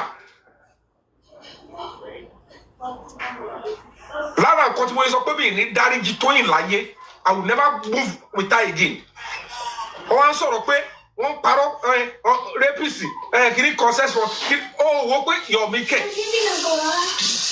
Yomi ló máa forcefully take advantage of a woman èmi ọmọ Fabiyi mi ò dá ọmọ mo fi style mo price ara mi débi pé tó o bá ti sọ pé ó yá tó bá sọ pé ó yá gan máa fẹ́ lẹ̀ tí máa rí pé ó rẹ́dì gidi ọkọ̀ ṣọ̀yọ̀yà gidi kí tó gbéra ó bá wà nílé pẹ̀lú mi kó bá wà ó ṣe exercise ni ẹsẹ̀kẹsẹ̀ mo di cousin Jésù ni ẹ lè fi kiri bá tèmi jẹ́ torí àtìlẹ̀ pẹpẹ ni wọ́n ti jẹ́ kó yé mi pé tó bá máa ṣubú obìnrin nídìí iṣẹ́ tíátà yìí àwọn bá sọ iṣẹ́ yẹn wípé bàbá sọ máa gbé súnmọ́ mi léraléra ni farabalẹ̀ Yomi ọ̀sẹ̀ ń pè mí gbà lúpọ̀ lọ́n pè mí gbà yẹn wọ́n kò lè pè mí pé wàá mo fẹ́ rí ẹ wàá lóbọ̀ lọ́tọ̀ fẹ́ sí bọ́ọ̀rọ̀ kan mi bẹ̀ ẹ jókòó wọ́n á bẹ̀rẹ̀ sí sọ story bí táwọn ti ṣe mistake lọ́rọ̀ obìnrin àwọn ọdún òkè sà mo fẹ́ understand kí lẹ́fẹ́ kí n kílẹ̀ tẹ́yìn sọ story yìí fún mi kí lẹ́fẹ́ kí n derive from it ṣẹ́fẹ́ kí n kọ́ lẹ̀ ni wọ́n ní mò ń sọ nítorí tiẹ̀ ni ìgbà tó bá tẹ̀lé mi mi ìfẹ́ mistake ìtura wa ṣe lọ́rọ̀ olóbìnrin kó ṣẹlẹ̀ ọ̀rọ̀ yẹn máa ń worí mi mo wá wà careful so gbọ́n wá bìlì pé bóyá bò ń ṣakọ ó fẹ́ jẹ́ mi ẹ jẹ́ ká máa ṣọ̀rẹ́ wa wọ́n wá máa parọ́ kiri kan mọ́yàn sex kiri kan wọ́n fọ́ọ̀sì ọ̀ fún sex èmi wọ́n bá ẹ̀ ní sọ pé Yomi kẹ̀ tàjọ́ wà Yomi ò ní ṣe kò ní ṣe torí pé gbogbo wọn yẹn up close and personal to the last lájọ́ wà pọ̀ ẹ̀dẹ̀ mọ̀ pé mi ò gbéra mi ì ṣe rí débi pé màá sọ pé mo wá jarun pa mo wá gbọ́ ọ́ lẹ́yìn tán kò ṣẹlẹ̀ rí tẹ̀mọ̀ yà actress láti jọ sùn sórí bẹ́ẹ̀dì for days máa gbọ́ pa mi ní move mi ì dẹ̀ bọ́ ọkùnrin ṣọ̀rẹ́ torí kàtó fọ̀ sí ẹ lọ ṣe protest pàǹtí ẹni Yomi gbogbo pampers sí tán tẹ́lẹ̀ mọ̀ pé mi kì í ṣe gay òun ni mo ṣe stick pé mo kàn ń bóbìnrin ṣọ̀rẹ́ nìkan òun lọ́sẹ̀ máa sọ pé Yomi yẹn ó ní kíní kan pẹ̀lú obìnrin because obìnrin tó bá bóbìnrin nìkan rìn ẹ máa ní ọ̀rẹ́ ò ṣáà lè má bọ́ọ̀rẹ́ rìn kẹ́ bá jà bọ̀ lórí social media tá bá bára wa jà kọ̀ yan di 2 days péré ẹ ti sọ di wàhálà pé Yomi ẹ ti bẹ́lẹ̀ jà ṣé mi ìṣe ní bá obìnrin jà tó bá ṣe wèrè ọ̀rẹ́ mi ní ẹ̀mí níwò bóyá obìnrin àkọ́kùnrin a máa kí fúnra wa a máa yan di ọjọ́ kan ọjọ́ méjì a tún máa parí ẹ̀.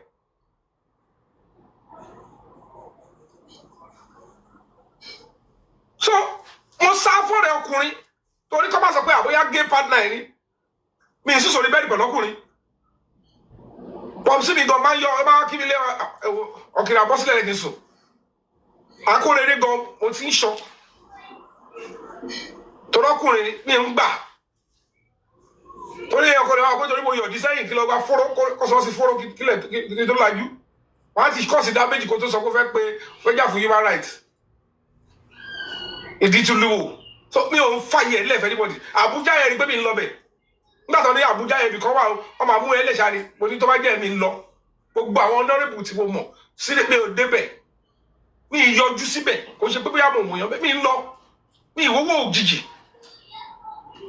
òun ni ẹsẹ̀ nípa obìnrin ni mo bá ṣọ̀rẹ́ ju gbogbo àwọn obìnrin yẹn ó pè mí gba obìnrin ṣọ̀rẹ́ kò ṣe pé bóyá ọ ń fún mi wàhálà púpọ̀ because obìnrin ọ̀hún wà lóyà dáadáa ẹni kẹrẹrẹ loyalty mo lè tí wọ́n wà pẹ̀lú yàn mo fẹ́ wà fúlì ni mi mọ bó ṣe ń báyọ̀ ṣe báyìí mi mọ̀ ṣe kí wọ́n máa mú yàn sínú pé o báwo ṣe ọkẹ́ no you are the best mi mọ̀ ṣe mi mọ bó ṣe ń yín mú.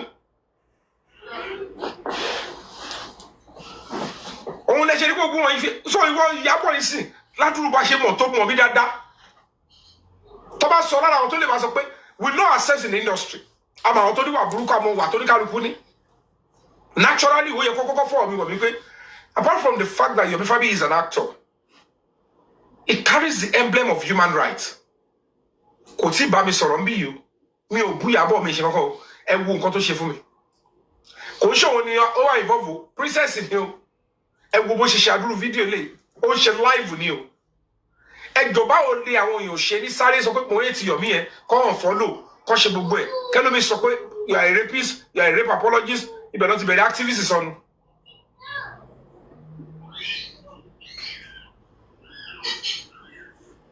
láì ṣẹ̀ láìrò mi ò ṣẹ̀ o mi ò ìsọ̀ jẹ́ pé ìyàwó àbáyé bàbà jẹ́ ni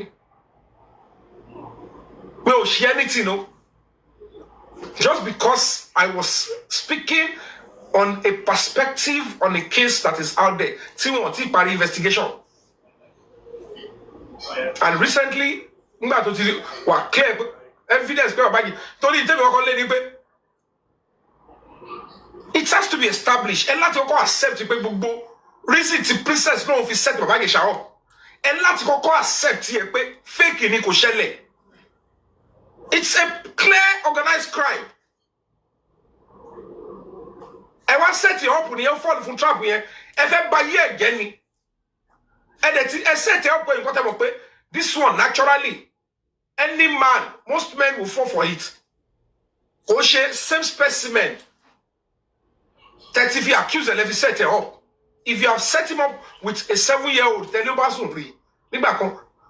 Coming to tell us and setting him up with obìnrin tó yẹ kó ní sex tó wà okay tó ń gbádùn ààrẹ káàkiri ẹ wá change age yẹn and some people say why did he fall tó bá flirt pẹ̀lú yàn or ẹ set me up pẹ̀lú flirting how can you sit there and say why did you fall for flirting but nítorí pé wọ́n ti mú story pé bọ́mọ sùn 7 years ago ẹ̀ ń rò bí gbàtọ́ pọ́mọ ọdún méje ló fall pẹ̀lú ló fọ ọkọ̀ adé ṣàlàyé fún yín pé eléyìí yàtọ̀ this is an organized crime they brought somebody they cannot substantiate the age they brought they say she is 14 but they could not even expatiate with one single evidence and they fẹ́ bọ́ọ̀lù oníkù ẹ̀ now if you now set him up you ambush him to that misfortune ẹ fẹ́ accept pé eléyìí ò ṣe pé the man is a pedophile you did everything to make it happen. Nǹkan ẹ̀kọ́ tó dẹ̀ ṣẹlẹ̀ tó jẹ́ reality tó ṣẹlẹ̀ ní strap yẹn nìkan gbogbo ìtókù the girl is 14-year-old ó bá sùn 7 years fake kò ṣẹlẹ̀ ẹ̀kún àti àbòsí lọ́ fi báyé máa yẹn jẹ́ ẹ̀dẹ̀ ń dúró lórí yẹn bí wàá jẹ́ pé ọmọ ọdún méje ni bàbá yìí ṣàfọ́kọ́ I said what are you talking about but ẹ bèrè lọ́wọ́ yìí sí Ìyábọ̀ where is the evidence of magic slept with a 7-year-old kò sí at least there should be a witness. Even Princess is never a witness. When she was 7 years old. That is how horrible the justice system we live into. And it's quite unfortunate. Everybody,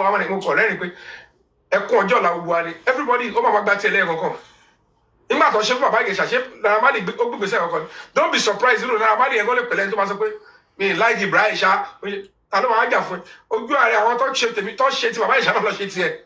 So one of that another person, where you very that and so long, will not condemn me. He might have also condemned me then. So everybody, you go there, collect your everyone. Have it ever stopped with that menace? Because she's a canker in the human rights community. If you allow people like this to go, they will continue to mislead the justice system. Because that will be for you, motor the billion, motor my crashing. I'm a rapist, I'm a pedophile. Ma tu adi defu case mo bad. Mama engage your lock and madam below. She may not in Nigeria was to. So when you see all these terrible criminals, you see them on social media, on the comment section. Oh, they believe so much in that comment section. Wait, until you go to the comment section. Eh, they will come and share one here. Quand on launch attack, what you prepare on the comment section. Me, if you can count it, me, Sherry. Oh, Yomi anything skin. I mean, she witchcraft. I'm not a witchcraft. So me near Roja. So we go let me, but you come so can you come? Tell me so to. Unta Jesus ya. Ma share I love kin tell me because I don't believe in all sort of nonsense. I want to the blog gele. I want to create a Facebook account. We don't I got the comments in the why wouldn't they be exploiting these people? The people will continue to be perpetually exploited if we continue to have this kind of public. So when you look at the succession of people that she has been able to destroy with half-baked information, tobacco little thing. Not if you know any little thing they attach to anybody that looks like the truth. The rest she doesn't care. And the rest that is always involved are the bigger ones that will send somebody that will destroy the person's life forever. She will use it. She will use it to what? To destroy people. And that is why I'm asking and appealing to you, Iyabo. It is time for you to stop this nonsense now. Iyabo, you need to put a break on it. If you want to become an activist,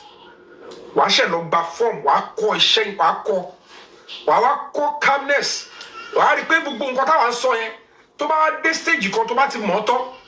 When people are being accused or allegation comes out like this, the first thing you want to say is, it's okay. Let them investigate the matter, because as of now, the person cannot be adjudged guilty until the person is proven guilty in a court of law.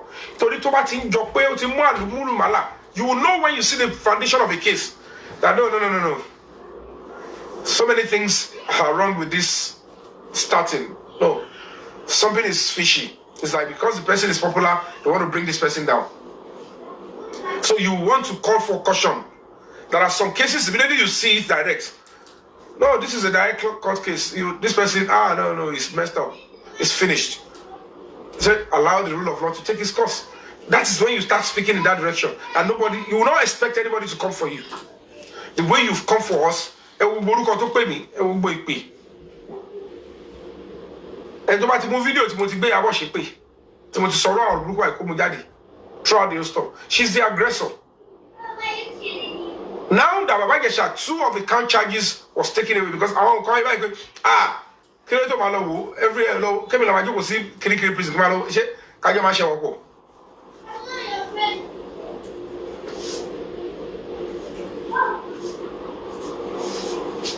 So it's quite funny, it's quite appalling.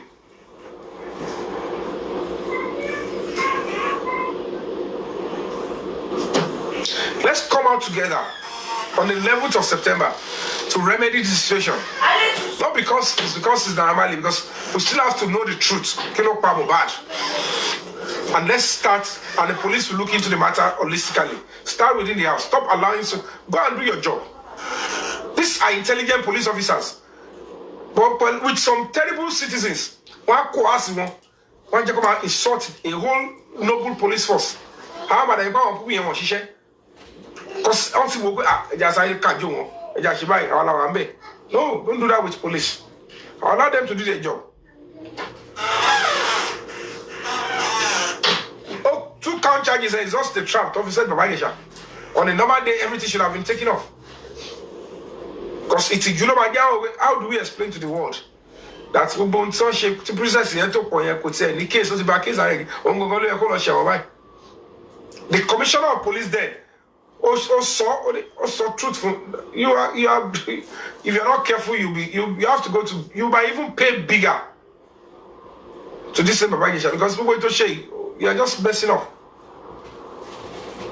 One fair if you drama shit, I want better one case here. Why should I be? Go take it back. You are not yadan. If you lay yadan, that's why I did case by boy party prosecution. November the princess 2021 to Saloko Nigeria. Babagesha never even started his defense. The princess is Salo. So the law court against the civil and the judgment to lay the into the lady. So later Babagesha back that date on November. They will now go back to our case. I'm stop, but you are still on the bed. I'm but you are laying by. In between all of this, they want to send me to prison. Not that they all make attempt to send me to prison.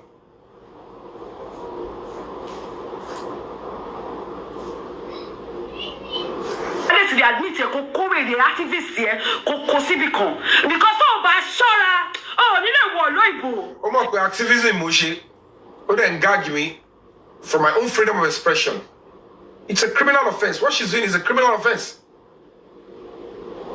I'm expressing myself, my own opinion and perception of a matter. And you are trying to silence me and even ridicule me and even subject me to cyberbullying. Yomi, oh, because accomplice in here. And nobody supports the rapist, he won't go accomplice in here. That is criminal defamation. How did I be an accomplice? How did I support a rapist? How is he a rapist? Now the court, trial court and appeal court said, nowhere Babagesha slept with that child. He's been found innocent. And you said I'm supporting a rapist. How? Because princess put up a drama. And what they cook up, or organize crime, or they ambush it, or if they provide all those things away for princess, she will go back and say the girl is not 14. Oh my sorry, she's probably 18 or 19-year-old. But they allowed her to walk free with all the crimes she committed. She engaged boys, called torture, called no Babagesha. Called no, they become Kosha source to camera on here. Oh, to set on your leg. Tomalu, she put set camera over him, so that they can record what you say. Why did you got thugs to tell them what to do? All those thugs were there. They never saw anything that happened when she was 7. After she returned back to having sex with Damola Dekola, who lives in the same house with her. Whom princess knew has been having sex with her, sexually abusing the girl. A year before, Koto said Babagesha up. And this same princess was asked in court, now that you knew in 2020, about 6 to 7 months, Koto said Babagesha up, that Damola Dekola and your security in the house was sexually abusing your foster daughter. Who did you tell? What did you do? Did you inform the police? And why didn't you inform the police? Only because I was seeking the face of God for her. You were seeking the face of God for a 12 or 13-year-old that has been sexually abused. But now it comes to Babagesha, you invited him to come and touch the girl so that you can gather evidence. Who are you?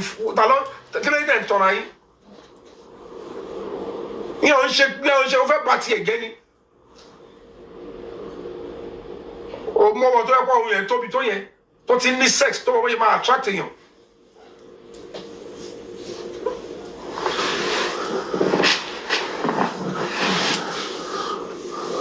Official Adwayo. Thank you. it's quite sad. That's the reality, and that was the message you were trying to pass. That don't do this. The same thing to like look at it might be true that they bullied the boy. But it is isolated to what cost is death.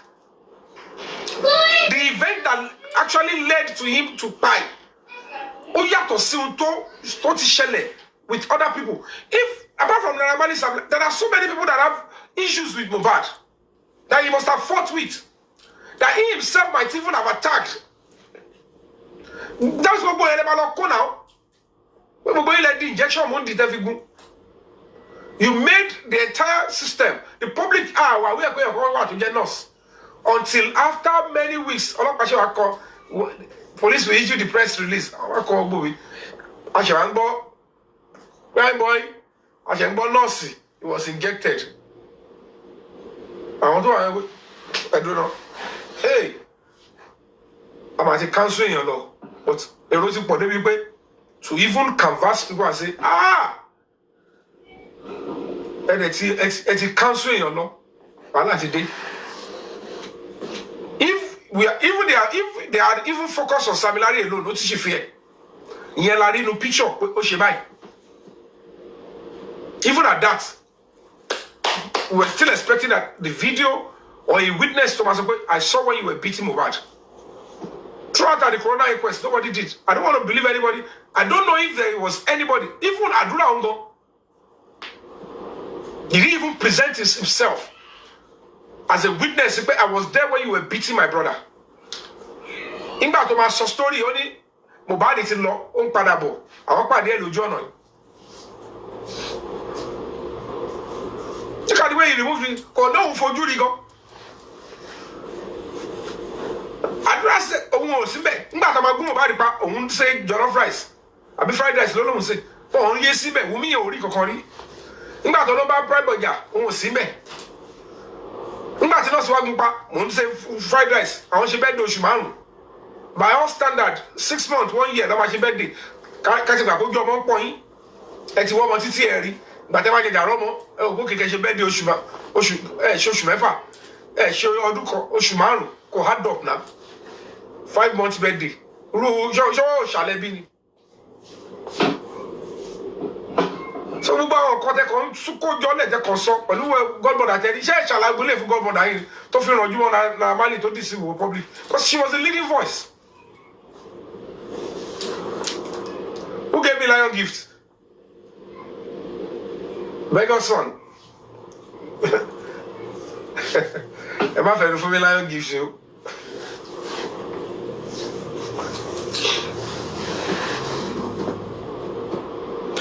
I mean, somebody said that this is so that I can thank the person.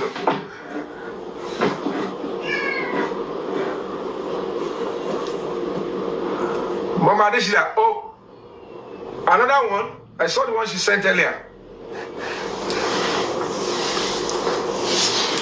Echo Jaru.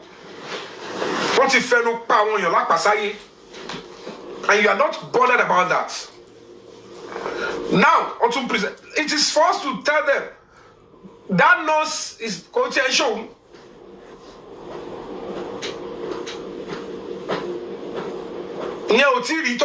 Crowd when the Nigerian public are ready. But we'll go to our house.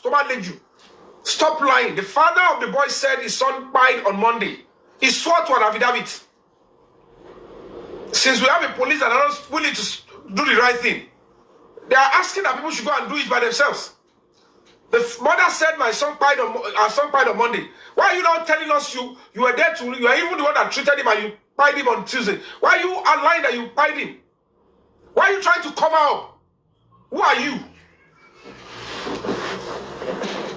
I want to fair Mohbad while not bringing nowhere now. Thomas, she writing. They will storm the house and ask, come and tell us, what are you doing? Are you under threat? How much were you paid? Are the police aiding you to lie and to deceive the public too? Mention them. Show us evidence where you are being coerced.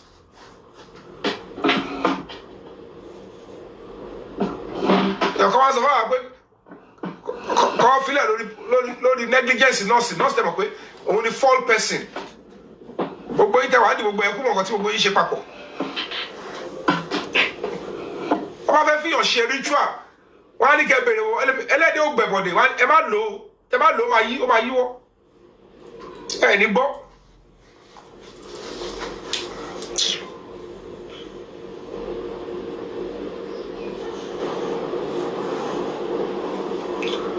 ó bá ṣọ́ra wọ́n máa blacklist orúkọ ẹ̀ yìí because ó dàbí pé orí ẹ̀ ti yí ó mọ̀ mí ṣá Ìyábọ̀ Òjó lórúkọ mi Ìyábọ̀ ọmọ ògúnrọ̀ Alice mo báàdì gan tí bá wọ kéèsì ẹ̀ máa wọ̀ tán ni èmi ò ń pariwo mi ráyè ariwo ṣọlá ariwo sóhun jẹ́ kí n máa pa igan mi láìkẹ́ máa bẹ́ẹ̀ ná tọ́ bí owó yọ̀ mí èmi kúrò nínú àwọn tó lè máa fi kàyín mo kúrò nínú àwọn tó máa fi sọ̀rọ̀ ṣó ti gbọ́ mi máa fèsì ẹ.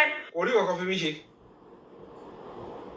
kò rí nádà fi mí ṣe ju pé wọ́n lo gbogbo blọ́ọ̀gì wèrè wọn pẹ̀lú wèrè criminal tó wà lẹ́yìn ẹ̀ àtàwọn artist kankan tí wọ́n lọ́la ẹgbẹ́ àṣekí Yomi má ní followers ẹjọ́ ṣé mi ń jẹ followers I'm an actor and activist.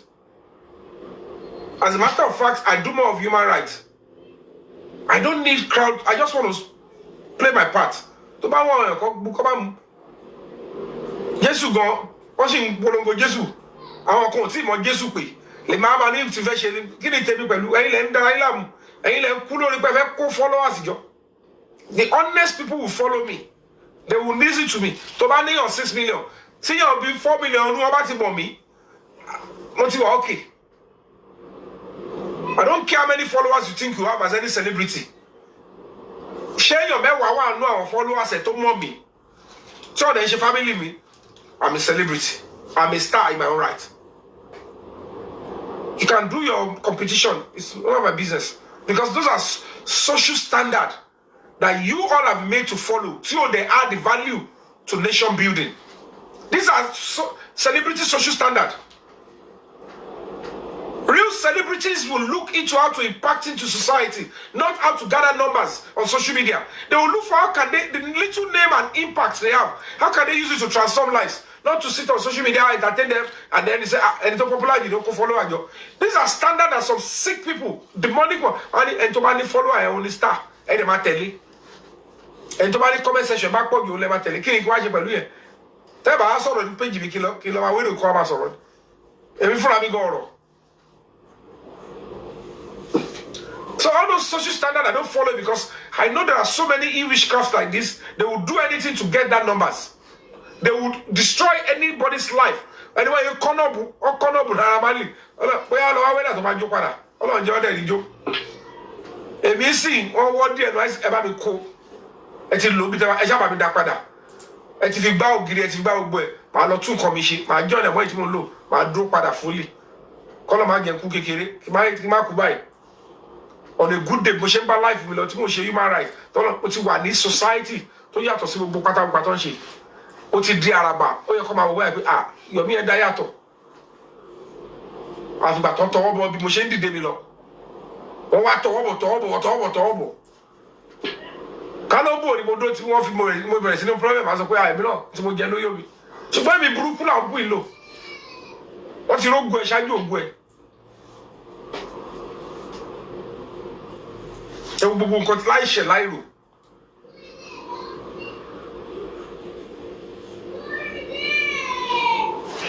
Àti gbogbo àwọn olórí burúkú tó ń fọ́lù ẹ̀ tó jẹ́ APC tó ń kọ rubbish comment. Ẹni bá sọ pé kọ́ delete fídíò ọmọ yẹn sórí social media. Gbogbo yín pátápátá lọ. How can you call your colleague a rapist? Is this not ṣé kò ṣe careless statement lele just because you want to be loved? So bí wọ́n ṣe support ọkọ̀lọ́ náà jìbì sí kémi kọ́ ìdíjí because ọkọ̀ yẹn support Wùmí yẹn sí kọ́ máa pè é lórúkọ tí ò ṣe tiẹ̀ because people are accusing the girl of something kábẹ̀rẹ̀ sí pè é lórúkọ tí ò ṣe tiẹ̀ wàá gbọ́nà kóòtù lọ. So these things are not displaying emotion. It's direct recklessness and wickedness. tó dẹ̀ mọ̀ pé orúkọ ẹ̀ náà fi ń jẹun. Orúkọ ìlara manage ta fi ń bọ́ ìyá wa ta fi ń bọ́ ọmọ ta fi ń bọ́ àwọn òbí wa ó dẹ̀ ń bàjẹ́ fún wa. Wàá máa fi orúkọ wa ICQ wàá fi kéré òjò wàá lọ fi máa gba dọ́là wàá lóò ṣe pàtí fún ọmọ because kò yẹ kó really talent acting ní story gidi tó yà. O kàn ló gbà pẹ̀lú agídí. Ó ní o lè bá tèmi jẹ́ kó expect kí n káwọ́rọ̀ fún ẹ. Mo dẹ̀ ti pẹ́ tó ti lọ tó pè mí pé o lọ court kí mo báyìí. Ẹni ẹ wo gbogbo tó ṣe ta ló yẹ kó lọ sí court. Why she's responding this way? I wasn't addressing her. I never addressed her. I never mentioned her name. She's not even the one to involved. Kò ṣe pé bóyá ó sọ̀rọ̀ kò ṣe pé ó sọ̀rọ̀ pé wọ́n fún ọmọ ẹni drọ́ọ̀gì Naira Marley bá sùn ni mo sọ pé Naira Marley ò guilty kò ń ṣọ̀rọ̀ ọmọ ẹ. Look at the way she went after my reputation. I'm an artist for crying out loud. That is why you see some sick journalists on Contoni blog. They don't want to respect me because she took away my self-dignity by selling a narrative that is not true because they belong to the same class with her. You can't do this to people that have built their name not on your own strength, on my own personal strength and sacrifices.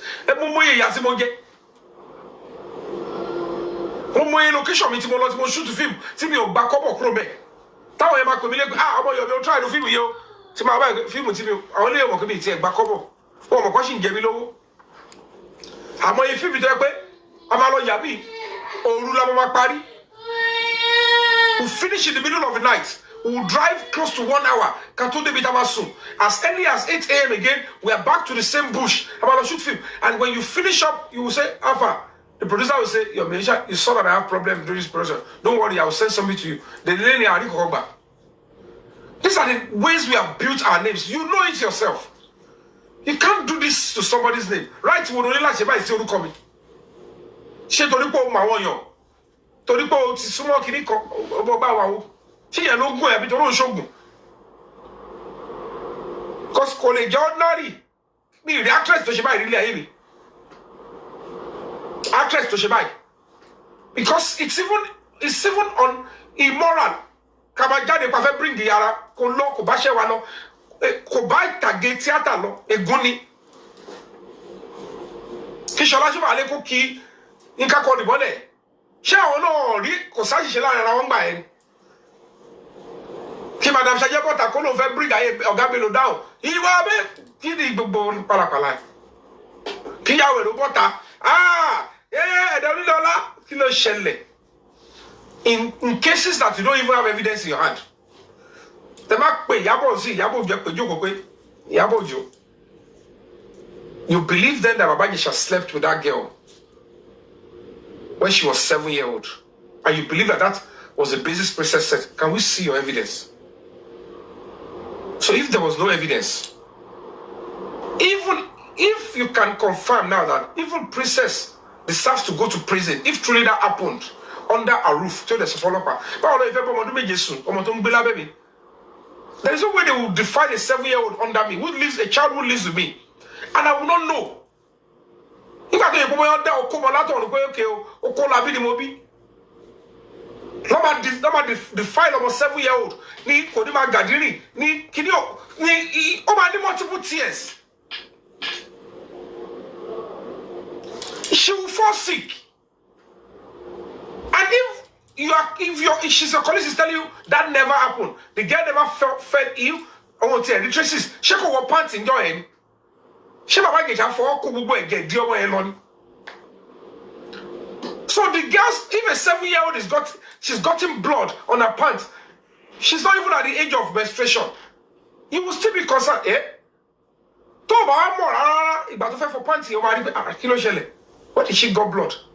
But you didn't ask, no evidence. You said Naira Marley ọ̀pá Mohbad ó ṣe gbá kan. Now, where is the evidence that Naira Marley did it? Mujadi. Àwọn Richard tó wá ń show pé àṣẹ ìgbọ̀ngàn lẹ́ ń plan gbogbo nǹkan. Lẹ́ ambush, lẹ́ ń sọ narrative tí gbogbo public tell. It's quite unfortunate. Gbọ́dọ̀ àwọn bàbá Mohbad yẹn wọ́n gbọ́rọ̀ sínú àwọn alẹ́ nu ni. Because right from beginning, mo ti sọ, immediately tí mo wọlé mo ní, Mr. Guresi Lagata, mo sọ fún lawyer yẹn. Mo ní this corona inquest is not going to give anything. And I wrote a letter then, from beginning. The The letter I wrote to the governor that I want to protest in front of the court and the commissioner of police. The next one I wrote to the governor. I said, can they suspend this coroner inquest and ask the police to go back and intensify the investigation? Tobak Padalo Wari, the letter is still with them. Because I meant well. I wanted to help. I have pity and compassion. Money training fully. I'm a consultant in human rights. I have the ability to even approve his training or the activist. Some of them have funny certificate, but you are now an activist. It's money, where we go. What's the bad stage here? So you're the actor, they come.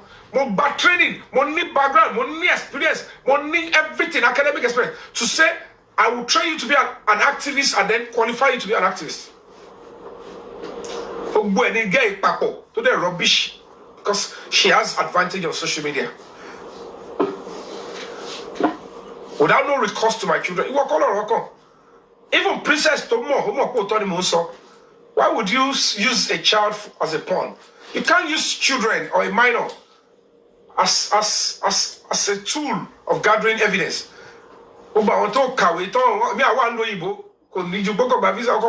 Mistaking visa going. When they go and look abroad, they use children as set trap. I said, not on your life. They can only use the picture of a child and then take over and speak like a child. He told me, child,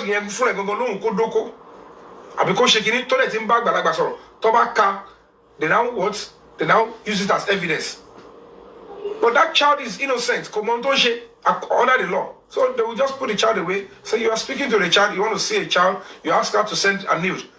But that doesn't mean that I will not come on. That child or minor has been doing that on his or her own volition. When they now caught her, they use that as an evidence. You never groom, coach, or coerce a child or a minor. Say, I want you to do this. Start chatting with an adult that you want sex. You can't do that. You can't even ask her to place her body down. That was the education I was trying to say. This is not right. She destroyed and defamed. She body shamed. She gagged me. Even if I'm not an activist, if this is what I'm trying to express, and you are saying that I should keep quiet, I've fucked up, I've done this, it's a criminal offense. It's my freedom of expression. It's one of the core shatters of the Human Rights Convention. One of the core fundamental human rights is the right of expression. You can't tell me not to say what I want to express. It's my opinion. It's my own perception of the case. But ìgbéraga, ológun tí mo lè fi bá tiẹ̀ jẹ́, mo ní kí ogun wo láti ọ̀dọ̀ níṣẹ́ náà kí ló ṣẹlẹ̀. Ẹ̀wọ̀n bó èmi kiri kọrin, gbogbo ìjẹ́ gbogbo dín fẹ́ẹ̀kì ló wà ń bẹ̀ ẹ̀rọ. Ká ní bí wọ́n ṣe ń sàṣẹ́ bí wọ́n ṣe ń sàgùn sẹ́mi lè fi sọ̀dá padà ni. Wàá ti gbé kuru jẹ lọ́wọ́ àìbọ̀ra ti pẹ́. Ìwọ báwo? Ó lọ bèrè náà tó ṣògùn fún ẹ. Wọ́n jẹ́ ọmọ pé ó níbi tó lè rìn dé. Tó bá ń paná dùn ò lè bá wọn pa, tó bá fẹ́ bò dùn ò lè bá wọn bò dùn. Sọ agbára wo lo ní? Àwọn ọlọ́mọ abẹ́ máa ṣe. Ọjọ́ báyìí ká yé lọ́wọ́ sọ́dọ̀ ẹ̀. Àwọn tó ń ṣògùn fún ẹ lọ́wọ́ kọ́ kẹ̀yìn síra wọn, a máa kẹ̀yìn síra yín. Ìjọ yẹn ló máa pè ayé le. Èmi ò fi jọ́ kan porí ẹ̀rí mi ti ẹ̀sà sí ẹ̀rí mi ráyè. Òun sọ pé lọ bá àwọn tó ń ṣògùn fún ẹ. Torí mo kàn ṣe ńlá nkúra ẹ̀ mo rò pé what will I tell my mom? Ipò pèdé pé àbí Yomi ìwọ ọmọ bàbá sọ yẹn kọ́ was the reason I said I would do that movie Ọkọ̀yàwó. When people were saying, mo ní no. Àrífín ńlá ni bàbá sọ wà lórí ààrẹ. Bàbá sọ is great grandfather nínú industry. Ọ̀run tí ò gbẹnurú àwọn múkàrí gan kọ́ sọ sí bàbá sọ yìí. Tó bá bá rò mí po. Ó ní àbí ìwọ ọmọ bàbá sọ yẹn bí ìgbà tó pé nítorí pé o ti padà ní change díẹ̀ o kọ́lé o wò pé wà á ti bàbá sọ ti wà sáà wù. Bí ìgbà tó sọ pé àbí ìwọ ọmọ yín ká kọ́ dìkọ́. That's the way you said it. I said, what? Ìgbẹ́rẹ́gá ti wọ gẹ́ ìlẹ́wù tó yẹn. Àwọn títọ́ pé ṣe tíátà yẹn ló fi bá wọn yẹn. Òun náà ni máa fi correct yẹn. And you lied to the public. But for my kid, story. That was not Princess story. That was not the girl story. You and your so-called travelers in the movie industry, and you all went to court, you were all disgraced. And let me custody and the sponsor is your boy, Bon Shaleya. But no moto tell your shiboboy at the actor. Say your parario. Show the moto your para ripara saying because of fits your coba and then let it to in gallo, to show Allah. Badu. And so the because you booking it and say your moko lane. I want you to share that as you want. Wọlé ẹ máa ro dára sí wọn rí ẹrú obìnrin pọ̀ sẹ́yìn obìnrin fi máa bá ti ọkùnrin tẹ́ mọ bó ṣe rìn tó náà fi bá tẹ̀ jẹ́ princess yẹn ti ra máyé yẹn ò lè jẹ́yàn mọ́ èèyàn bá dúró ó bá yẹ bàbá ìjà débi pé bàbá ìjà lost his father he couldn't go and bury his father kó ògùn ọmọ ọyàn ọmọ ológo nu ọmọ ọyàn kó dẹ̀ tí mọ́nu gálo kéèyàn dẹ̀ kú. Because those things, they would have told Princess, what is all this nonsense? What is this man's offense? This is the skull of a woman. Whether he touched the girl or not, you wanted him to touch it. You presented the girl there. That is not appropriate. You don't do that with anybody. We don't have a place for this in our law, in our constitution. There is no way we are going to be accepting you. Even the girl you used is having sex. She's already having sex. She's grown up. She's not a 7-year-old. We're not going to be accepting this. No. You want to destroy somebody and it's obvious. We can't allow our constitution and our prison to be that. No, we want a natural crime. That you are alone. If in the real conscience the man is not a pedophile, pedophile, just because we have a batting again. Ṣé gbogbo obìnrin tèmi tí mo ti fẹ́ àbí gbogbo obìnrin tí bàbá ẹ ti fẹ́ àbí tí bàbá tẹ́ anybody tó sọ̀rọ̀ ti fẹ́ ṣé gbogbo wọn náà ní ọlọ́ba natural ìmí gan lè jẹ́ bóyá fi set bàbá ẹlòmíì ọ̀pùnrin tó fi bí ẹlòmíì ó lè jẹ́ set up lọ́ fi ìyá ẹ̀ set bàbá ẹ̀ ọ̀pù tó fi lóyún ẹ̀ tó fi bí.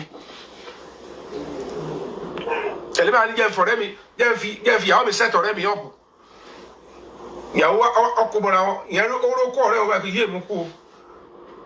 Only kọjá owó máa bẹ́ẹ̀ sùn ìyẹn fẹ́ lẹ̀ fún ó di pé ìwọ ló fi set up ẹ lọ́ máa fẹ́ra yín gbà ẹ lọ́ fi fẹ́ra wọn. It might be immoral, it might not be a crime. If it is a reality, even animal will not set their children up. Animals will not put their children in harm's way. When they don't accept this as a normal in Lagos State, the world is watching us. It's not appropriate. Ìwọ Ìyábọ̀ ló lè níbi tó ti lé sọmọ ẹ pẹ̀lú drugs kò dákẹ́ kò bá sọ̀rọ̀. And when a case now comes up, just call it why we got it, just because you want to destroy the person, you bring it up. He laced my children with drugs. He drugged my children and have sex with my children. And it's a script called like only virgin or strippers club. The same child you have been encouraging her, she's been going to strippers club while she was just probably 18 or 17 plus. Parenting about child protection. You're deceiving and messing up with the young people on social media. And I don't blame those people. I blame their parents that are allowing them access to people like you. Because rubbish, they never follow. I want to preach human rights. It's not a common message. It's not even a topic a lot of people want.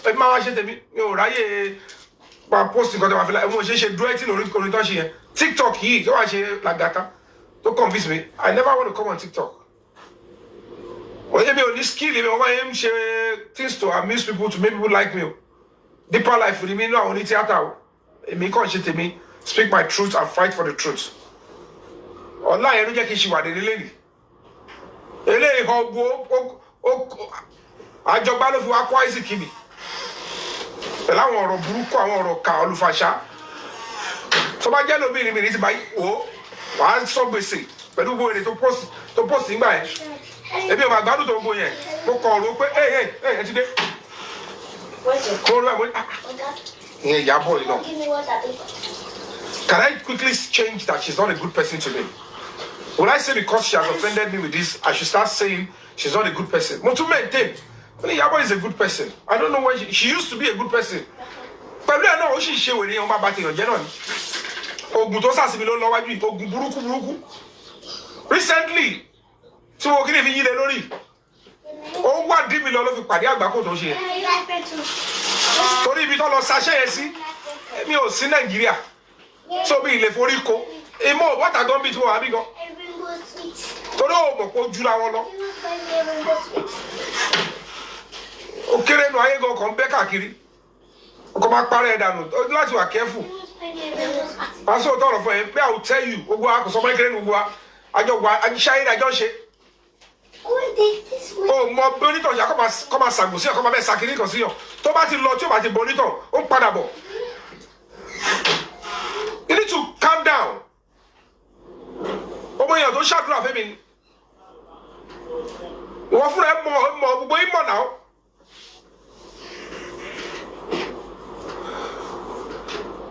ọmọ èèyàn tó yẹ pé tó pé ó tiẹ̀ dẹni tó ń sọ pé òun lọ lóyìnbó lẹ́nìí tẹ́jọ́ mọ̀ fúnra yín lẹ́yìn Ọlọ́run wá sọ pé Yomi Fabiyi ni tí àwọn ayé gbọ́n ta ni ó ń sọ kí ni wọ́n ti ṣe ní industry tó ṣe kí ni kan ṣọmọ yẹn life tẹ́bi ti transform ní industry yẹn tí bí làwọn fi fọ́ òní ó lè dé 3% yẹn 3% yẹn ò lè dé tí máa ṣe tí mi dẹ̀ ní bojú wẹ̀yìn.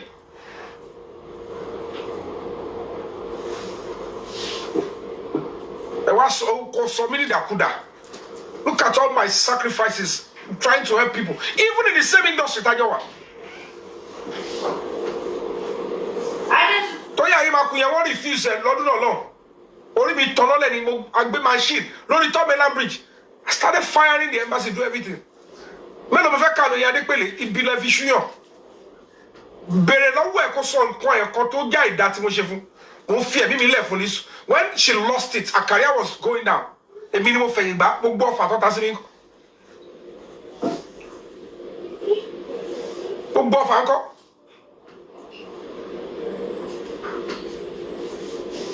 Because I choose to give a new person a new life, a career. Òwèrè táwa fún career ọ̀gán náà ló padà dọ̀tá mi. Ẹ̀yin tó bá tèmi jẹ́ nítorí pé mo fún life náà ló padà di mentor. You see things on social media, they don't know any more root cause. Emma tell you because what you create in comment section at the fake account. Maybe only my joko so told me my joko me. I won't worry on my finger brain entity. One about the poor don't go artist to sorrow any problem. I want to then so yala ya don't shake. I want a little darker because what in new blogs at the book of fellow at our fake account. One fire anybody.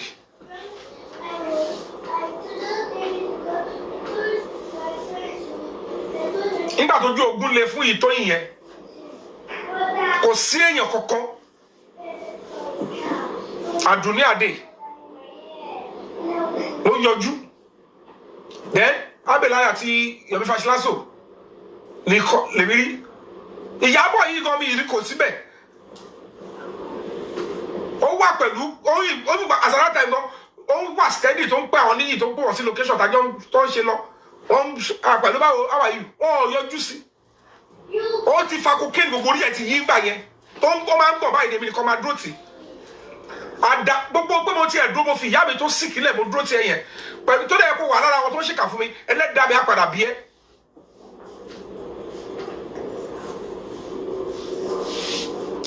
Láti ọdún tí ya fíìmù mo pè é rí pé mo gbọ́dọ̀ wà nù fíìmù ẹ o. Ìbílẹ̀ fi ń súyàn bí kọ́sẹ̀ ẹ̀fẹ́ kí yàn ga. Ẹni tó máa wà lábẹ́ yín tó máa jẹ́rú ilẹ̀ máa wá.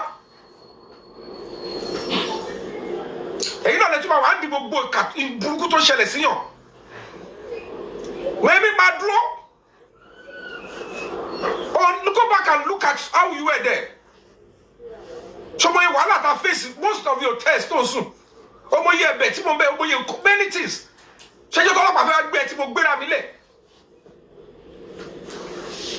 Àdàbí tó bá gbogbo àwọn tó ń kó kiri ọlọ́pàá máa fẹ́ bọ́ ẹ̀ wá gbéra wọn lẹ̀ kókè arrest me with her.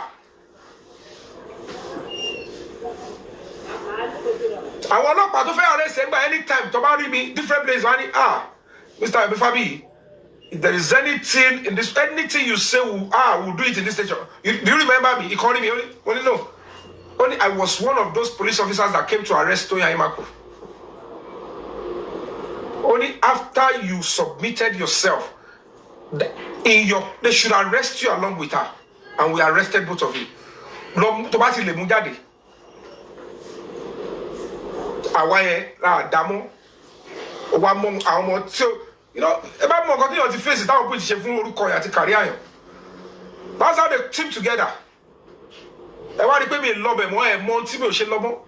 Because the evil and witchcraft ó ti pọ̀ jù.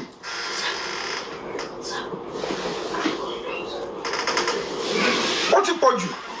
Ẹ mọ̀ tó bá dẹ̀ bọ́ta sọ lórí social media wá lóò ti sọ̀rọ̀ jù.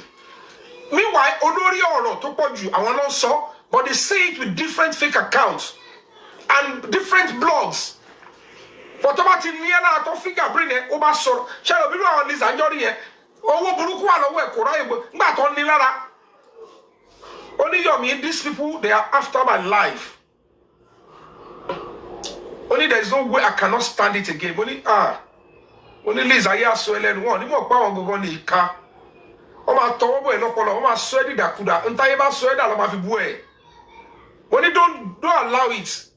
Only Yomi. Mi ò lè wá kú. Gbogbo ọmọ mi máa ṣomi báyìí, ẹsẹ̀ mi máa ṣomi. Ìsìn ni bó ṣe ń sọ̀rọ̀ yẹn ló ṣe ń gbá rẹ̀. Mọ oríṣi tó fi sọ̀rọ̀ tó pé wèrè tẹ́ bá fẹ́ ṣe yẹn. Àjọ máa fèsì ẹ̀. Èmi kọ́ lẹ̀ máa pa lápàsáyé. These people wọ́n máa pa ẹ́ sínú ilé. Ẹ̀gẹ́dẹ̀ máa gbẹ lára ẹ̀. N tó ń pè ní witchcraft. Àwa tá à ń ṣe fíìmù là ń tọ́ yìí pé àjẹ́ máa mú ẹ̀jẹ̀. Irọ́, they will change their identity. Wọ́n máa sọ ọ̀rọ̀ burúkú. Wọ́n á máa lo blog. Ẹni pé mi ń lọ lè bá mi ń kiri kan gíṣ lọ́ba mi ìdébẹ̀ nílé ayé mi. Mi ì mọ̀ bóyá ó kọ̀ ọ̀kan. Wọ́n á lọ kọ kiri kan pa. Because they believe in the power of that witchcraft. Gbogbo ẹni pé gíṣ lọ́ba yẹn á kọ ọ̀rọ̀ púpọ̀ lọ báyìí. Àwọn ara wa àwọn onítíátà tẹ́yìn rògbò yóò da. Àwọn ló ń kọ ọ̀rọ̀ yẹn. Ẹ wá náwọn èèyàn kì í sọ̀rọ̀. Ṣé ni irú ìwà tí yẹn ń wù yà àti gírí èwo ló bẹ́tà?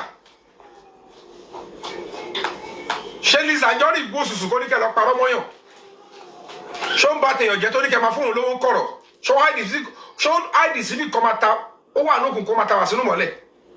But an actress tẹ́ mọ̀ ló wà behind the gist lover tó dẹ̀ ń bọ́ sínú òkùnkùn tó ń ta wà sínú mọ́lẹ̀ tẹ́ dẹ̀ ń praise in real life. Ẹ wá rò pé gbogbo ìpè yín àti ìwà tẹ́ ń wù yẹn ó justify. Ìwọ ìpè ni gbogbo yín jọ ń wù tẹ́ ń tẹ́lẹ̀ wọn. Because when we that we know ourselves are telling you, you refuse to listen.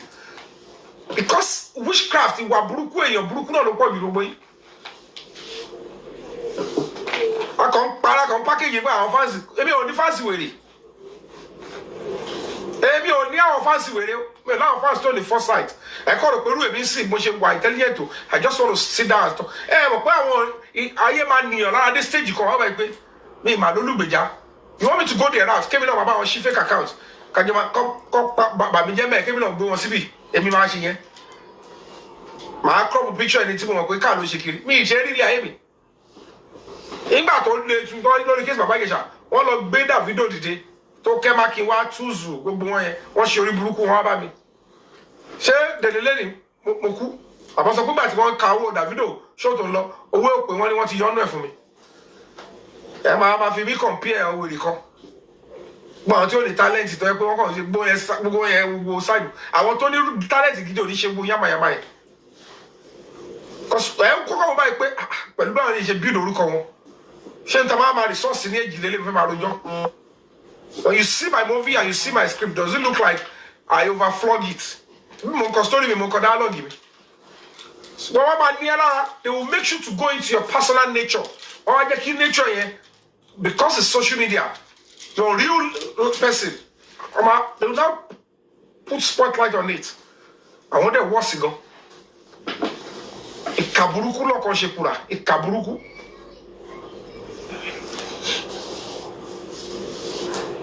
Ìkà burúkú. So all these ones are not fighting for justice. It's to destroy somebody, pull him down by all means syndrome. Gbogbo ọlọ́mọ àwọn blọ́ọ̀gì lọ́mọ kíní kan Broadway lọ́n jẹ gbogbo oríṣiríṣi.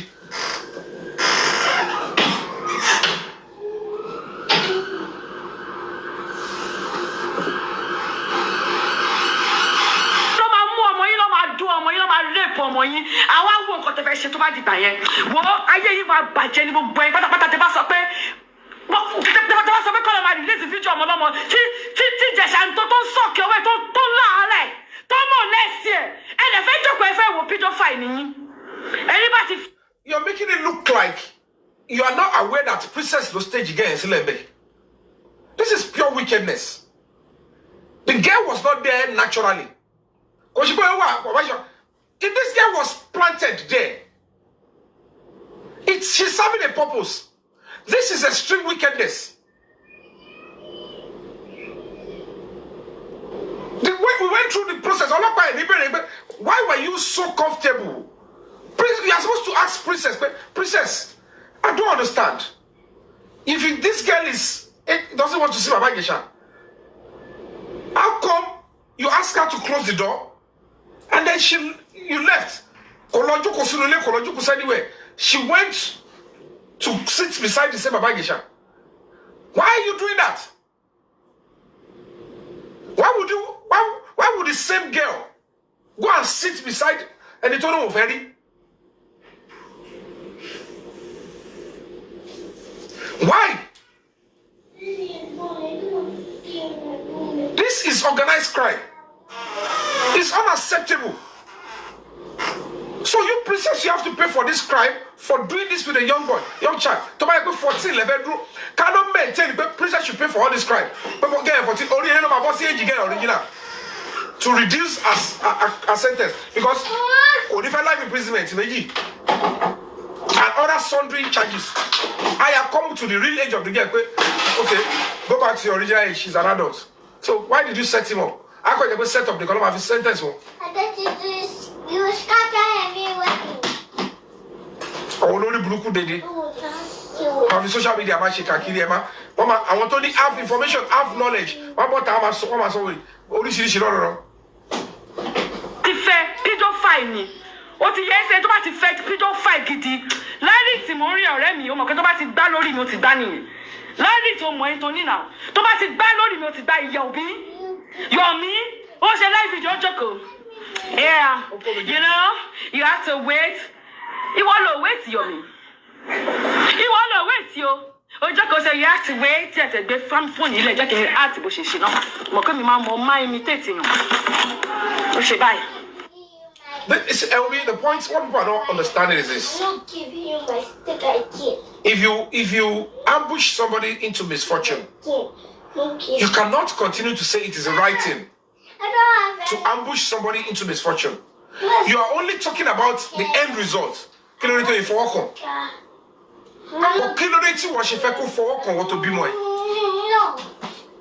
So if you are telling, why would you want him to do that? Why do you, if you set somebody up with flirting? No, that's my Even to my mama, she's 14. Why would you want him to touch a 14-year-old? Yeah. But you all know that for him to successfully touch that girl, you must have presented the girl in a way that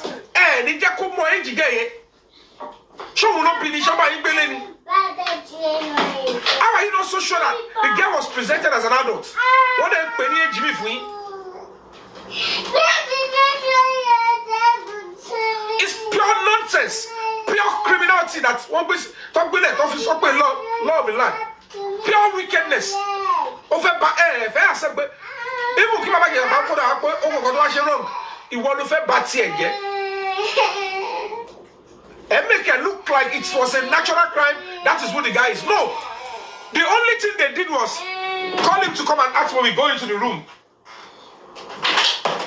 Come and act movie. Put a girl that has been having sex beside him. Coach the girl to make sure the girl played a role. Seduce him. Let him touch you. Because there must be that invitation from the girl. Because there was no resistance. The girl has been took coach to make sure you will not make sure he gets in and give in. The girl has a mandate. The girl was coached to play those parts. How can that become a natural act? If it was a child, a pedophile will go for children 1 to 12 years old. There is no way you want to tell a 5-year-old, when let him touch you. Or grab and the girl will say no. But this girl was coached in a way that she allowed him to touch. On your kiss, on your demon. That's pure wickedness. 7 years is constitutional. And then so it's a different ball game when he saw an innocent girl. Oh, then let me take advantage of her without her consent. This girl gave her consent. But they ambushed him. Go ahead with 14-year-old princess in more 14. The mama of him there. Oh, but those lawyer told you. I don't know why I told you about fire. Why I just in Doko. Sharp for all. Kilo fait coca bako yefu. Kilo it of it there. Kilo de tobacco in a make it so comfortable. Or to feel honest, 100% privacy. And so chaos. You have to understand that this girl, she wants to destroy the guy, and she did everything. Oh, package in a real sense. No umpire will say, why are you this wicked woman? Do you really care about this child? If this girl is your child, why would you want her to submit her body? You made her submit her body. You prepared this meal. And you are saying, why is the man interested in eating? Because it is similar to the kind of meal any man eats. If it was a direct abomination, to make a move. Okay, I say, even if it is wrong for them to set you up, why would you be attracted to a 7-year-old Babagisha? You have to pay for that crime. But in this case, when we are job pay low, a paroni, the follow Babura, time of me, support Rocky Mama, can they like me? Prove age. Even the government of Lagos State did not prove the age. And also the case file, he had every law attorney general. But show us the case file. Where is the age of this girl? Where is the birth certificate? How did they come to the conclusion that the girl is 14? By hearsay. That is a disgrace to the judicial system. Torí kò tí ṣẹlẹ̀ sí lẹ́sẹ̀ sọ pé rọ̀rọ̀ ẹ̀. Ó pe wọ́n ló mọ̀ kó fẹ́ ó mọ̀ pé kò yẹ kó fọwọ́ kọ̀ mọ́ 14. Kí ló yẹ tó máa gbélé dé Babagisha? Campus Bossy was seen to share 7 years ago. You know she was 14. You know she's 14. But you know she's almost eating sex. You know she has big breasts. You know she's mature. You want him to touch her. And you know you deliberately want to record it because you have a mandate to destroy him. In your can accept. I said it's not acceptable.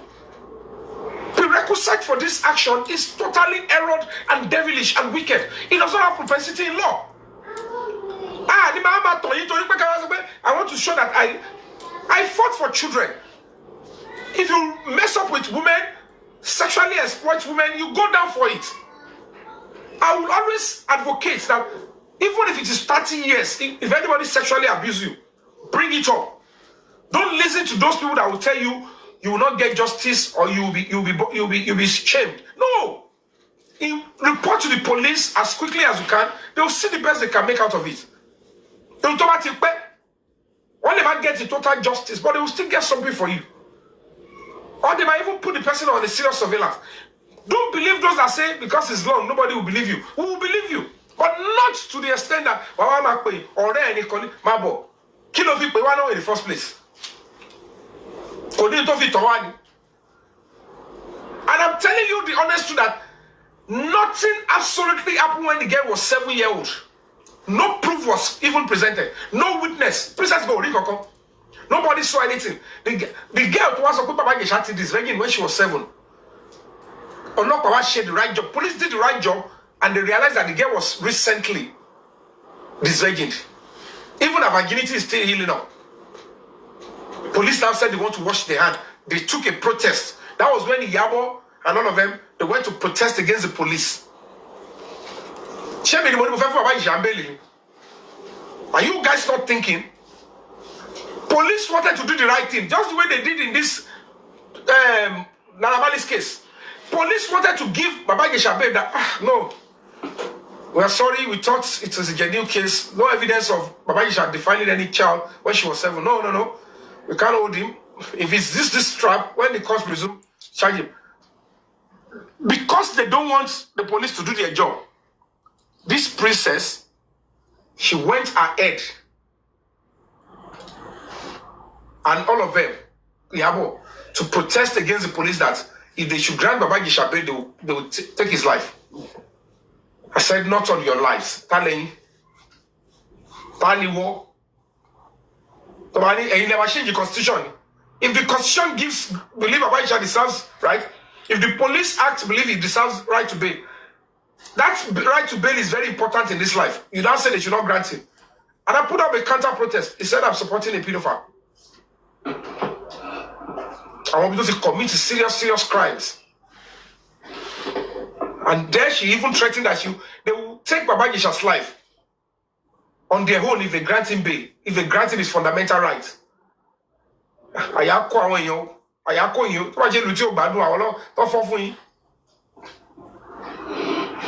then we have a prosecutor, they could not even arrest that kind of situation and say, you cannot tell the law what the way it's. The law is sacrosanct. Those were the campaign I was putting up there. And you cannot categorically say you want to deny him his fundamental right. But you realize that there's a WhatsApp group for that time too. And I will cover it.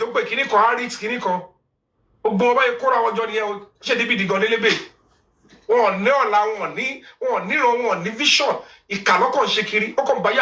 Because they want to make name, they want to have followers. Because they are so hoodwinked and neck deep in this thing, social media. It's a witchcraft on its own.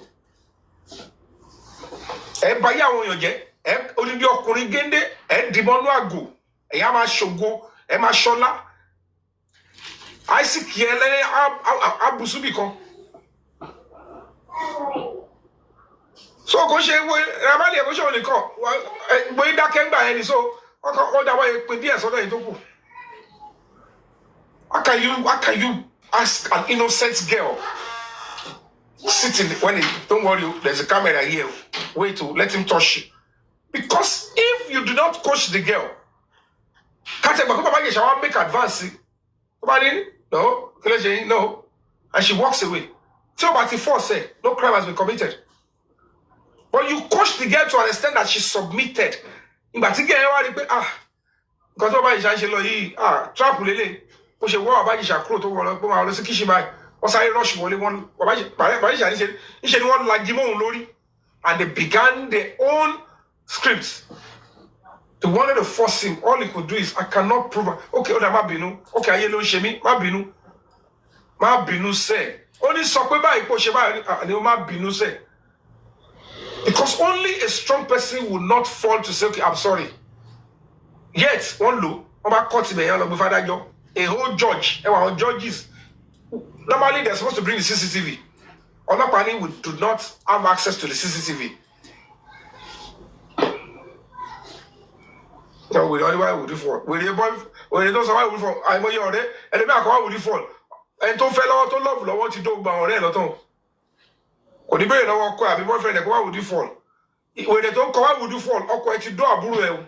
Why would you fall? Why did you accept your husband back? Let to do a blue. I be told do cousin, I be told do colleague. I will have also social media. Why are you getting him? Clear talk quite a fall. If you go quite to do ya in one. Over at to Panama Coelho, follow up. They will be acting as if their own boyfriend, their husband are perfect human beings. That's why they should set them up. Oh, my God, yeah, one more donkey. Wobble. Wobble.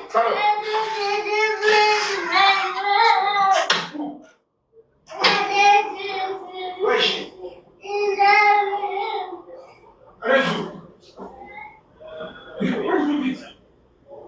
Who is there? Where did you beat him from?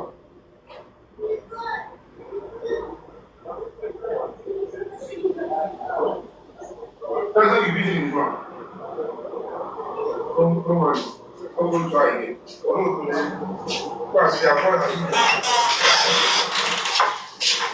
Don't go try again.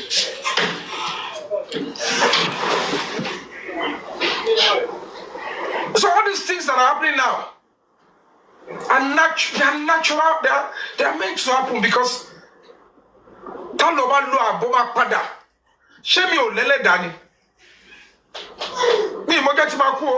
don't have power over when I'm going to die. I only want to play my part and go when it is time. But my dream is to contribute my quota to nation building, to see that this country changes. Oh, my 20 years, 20 years. And my country is still the way it is. Fix in Nigeria. Look at his contribution ever since. What is my own contribution to assist his government? Before I can say, it's like he doesn't know. Before I can say he cannot do it, have I assisted as a citizen to ensure that I play my part? Instead, I want them to use me. All this program, Mama, call me Kimbaye. He's not fit to be there. Look at what they are even planning with this mobile device to use it to destroy his government. I took that bold step and risk and said, I have to stay them.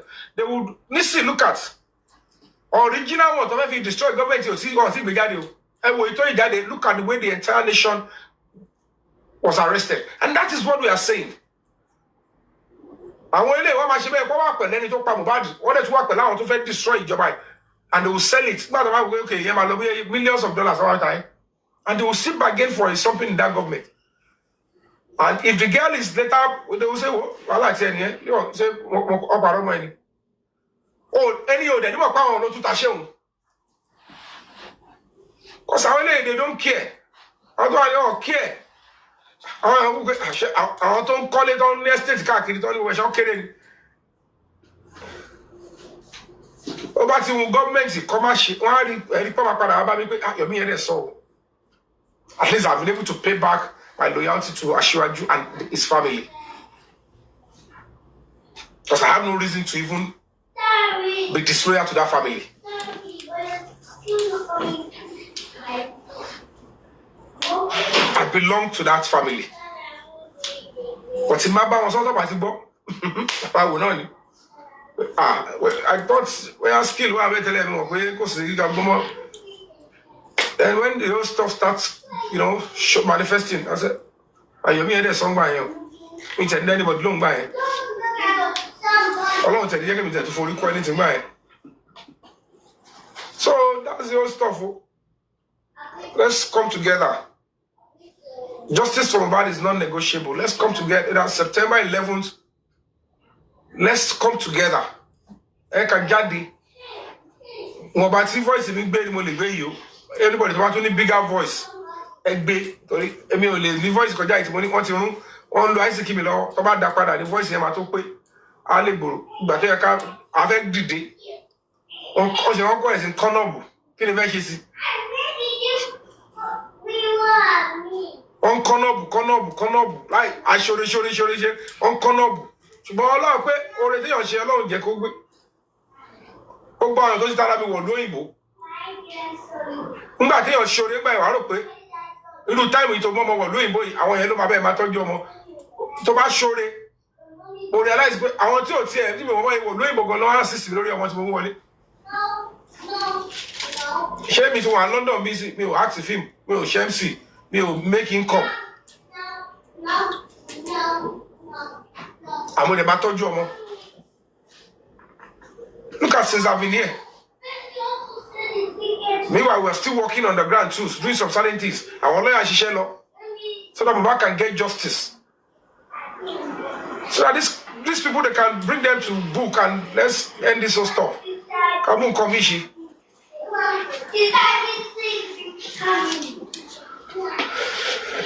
I just try a power tap 167. I can be 200,000. Kí gbogbo péjì mi wà colorful. Torí wọ́n ń wò mí sí wá ní wọn kó Yomi jẹ wọ́n kàn dùn wọ́n kàn gbọ́rọ̀ ẹ̀ ní kò ní fáǹsì wọn àwọn fáǹsì ò wà ókè. Ẹ bá ìka wà lórí àmọ́ láwọn fáǹsì tí ó wà ókè tán Ọlọ́run ibi tó ti náwó ẹ̀ ní báwọn nájú mẹ́ o. Ọgbà yẹn tẹ̀lé ń ká kìnní náà tẹ̀wọ̀n pé ẹ máa lọ fi pawó. Ẹ gbọ́dọ̀ tẹ gift o, ẹ máa fi mi ṣe content o. Kí àmà jẹ mí àtọmọ ń bí o, mi ṣiṣẹ́ ń bí o. Wọ́n adé Nàìjíríà mi sìn, òun lọ fèsì kárí àmì. Ká tiẹ̀ parí justice for my kakúrò díẹ̀. Wọ́n máa mú story ẹ̀ mú gbé ẹ̀gbígbẹ́ lé wa lọ́wọ́. Nọ́ọ̀sì kọ̀, nọ́ọ̀sì rò ní. Èèyàn níbi tó ń sọmọ nínú balùwẹ̀. Àwọn stage nọ́ọ̀sì fáwọn káwọn máa gbé pátákópa ìka máa kó yẹn jẹ. Àbá wọn sọ títí gbà yẹn pé corona yìí kò sí nǹkan bẹ́ẹ̀. Ẹ jẹ́ àwa justice for my àti assist àwọn èèyàn gidi. Our little mubu. I'm willing to forgive you, but I take the correct. Let me tell you, shake away. Come machine. Let me shut up because I'm para. Ìjọba marui. Oh, come on, change my law not because of anything. So the go life moving job for money. Because anybody don't see me no more. Me no anybody. His spirit wants me to fight for him, and I took up the mantle without looking back. Me too, working in cost implication. But then feel me bullet. I brought myself down from my house to say I need to be humble. But humility and what change your mommy law.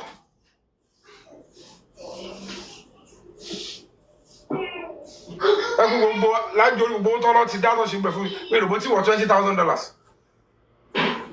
So when you look at it, shame continue come out destroy look on the lori fun here. You know that to buy on buyon. E tun destroy look on yan gbogbo e. E wo agba to ti predict e wa wo sin no ebi ati awon yen e wo agba to ti predict àwọn tó wà ní case yẹn láti bẹ̀rẹ̀ e wo agba to ti predict pé corona yẹn àwọn lọ sí there o stage yẹn fún yín ni. E wo agba to ti predict. But when Yomi said it, people that are following you said, Yomi is trying to do. No.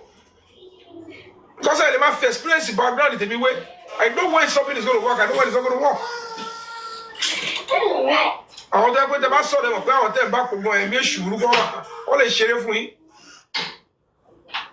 I risk my life to speak some certain truths to you. With the hope that when we cooperate, we would have gotten the result. Then look, I report you. Don't just hear you. Then you go and beat them in face. Don't beat in face. I'm going to finish you now. In Java, I got you.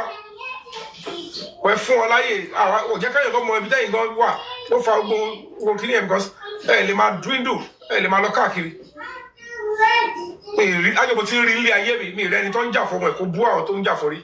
Ẹ̀yin ni first person e break record mi. Ẹ tún lọ ṣe orin. Ẹ láti lọ tọrọ dáríjì gidi ọkẹ lọ yọ dànù. Tẹ́ bá ní sọ ìwà ìgún gidi ni. Ṣé no Mohbad do àwa Mohbad tẹ́lẹ̀ nja fún gan ṣé do ẹ má dùn ni. Especially when these people fighting for you are fighting with their lives. Because they are fighting for your son.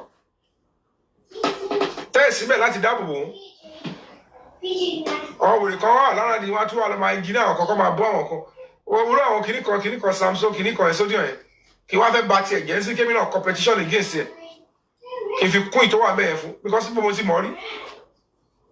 Nobody gave me money. They donated to the foundation. And we executed. We've done more than enough.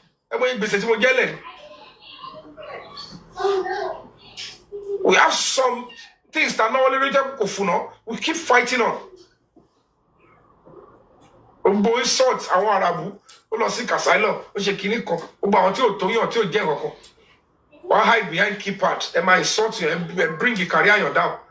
And lay your giddy to build a family because somebody submitted to fight the cause with it. And what I want to share, I want to watch it. No. Look at them. I'm going to tell them because that for justice one WhatsApp group here. And they are destroying that boy in the morgue. They are spitting on his body in the morgue. I want them to feel like come out of justice for the digital evidence. Oh Lord, evidence to equate to what you face here.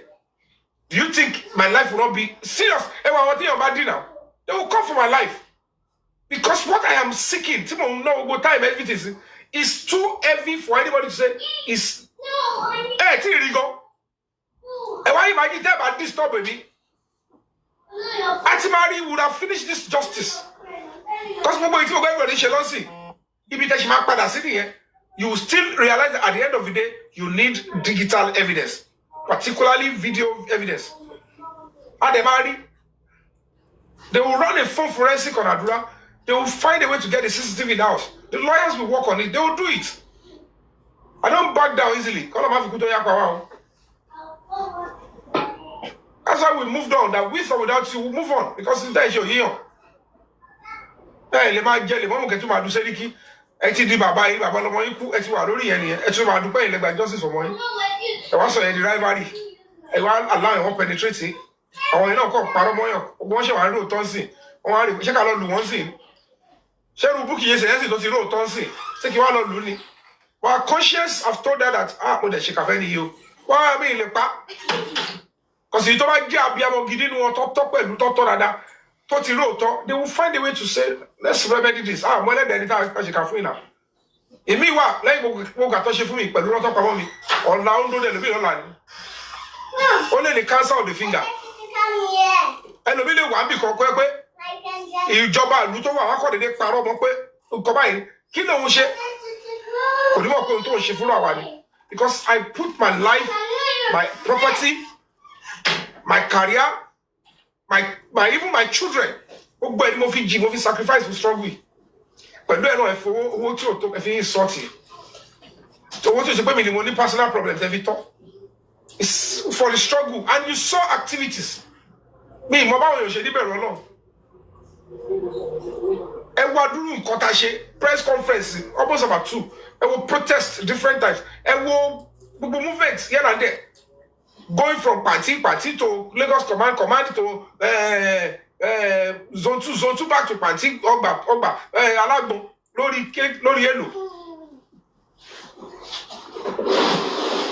lórí èlò gbogbo owó tẹ̀sán ẹ̀ ọ̀ lè fún lọ́yà náà ní kóhun tó tẹ̀lé yín lọ sí one police station ẹ̀kọ́ ẹ̀ gbogbo tẹ̀ dá fún foundation lè máa fún lọ́yà mi tó wá sí pé before I can even follow you pẹ̀lú ẹ̀rọ ẹ̀dẹ̀ tí wọ́n rọ́bìṣì ṣé mi wà lórúkọ mi wà níyì rárá ni ṣé tó láwọn ìyàbọ̀ yìí ti borúkọ mi jẹ́ dànù ẹ̀ wá ti rò pé bẹ́ẹ̀ náà ni wọ́n bá sápò ara wọn ni pẹ̀lú àwọn tó ń tẹ̀lé ra wọn kiri the value is still there but I can't be fighting that space for them mama sa jaja social media only mo ṣe I didn't put up a resistance not that if I resist padà ẹni wọn ò gbé gbogbo ẹ̀mí òkùnkùn tó fi ń create gbogbo blọ́ọ̀gì tó fi ń create àwọn comment section tó fi ń create fake account wọn náà fún mi lórí ọ̀fẹ́ ìmú lè ṣe but èmi kọ́ tó fi àpà ó dòdì tó bá jọ́ ọ̀la ni màá ṣí fake account lórí any social media kọ́ ló ń bẹ̀ ní mi lẹ́nìí ọlọ́run ní jẹ́ ń gódà lò màá ṣí fake account màá ṣọ́yàn kiri nah I'm not gonna do that stuff no I ain't gonna do that shit èmi ò lè ṣe òun ló fi dàgbẹ́ kó wọ́n jẹ lọ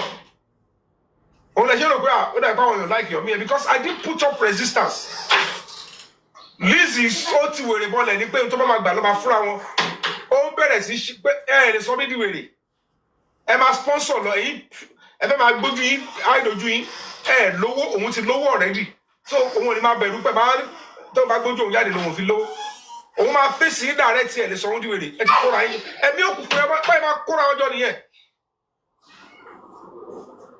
báyìí máa kóra ọjọ́ nìyẹn ẹni tó sọ fún mi èmi ò jọ kínní kan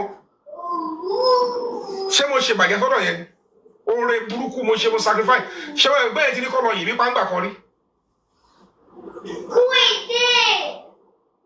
ó ti ní kọ́ ní amóye kà lórí pé mo ń dúró mo ń jà fún wọn this particular girl wọ́n lè fèsì tí mo fèsì pẹ̀lú ṣe ẹgbẹ́ yẹn.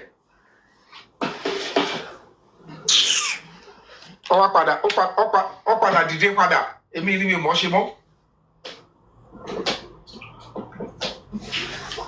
nígbà tí gbogbo ẹ̀ yíwọ́ tí káàrí ọ̀sìn mọ́ ọdún mẹ́ta lọ́mọ ẹbí tó fi àwọn mákẹ́tà ẹ̀ kẹ́yìn sí ni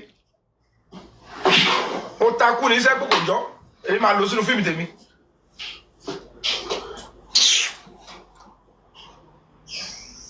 àwọn olùkọ́ gbogbo kàtọ́ ṣe fúnru wa yẹn wọ́n ti wà ní Hollywood ìyá fi mi ṣó lórí ta mú wọlé náà wàá rò pé by now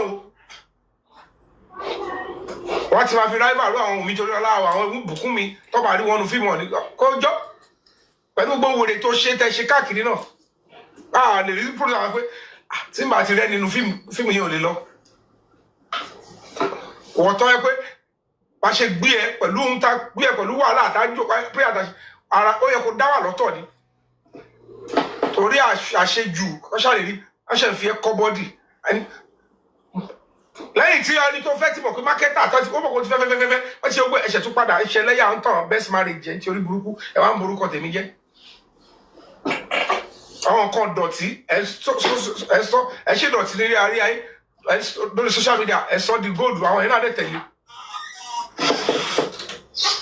pẹ̀lú àwọn alábòsí tajọ wà ní tíátà ń tọ́ ń ṣe lẹ́rí yẹn bọ́ ẹ̀ máa wà lẹ́yìn tó máa bá tara wọn jẹ́ nìyẹn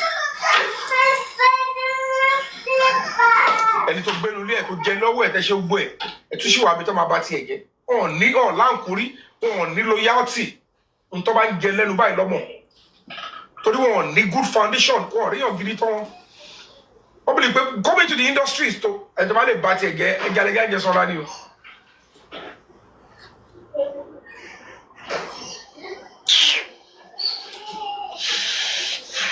ọlọ́wọ́ kó wa yọ.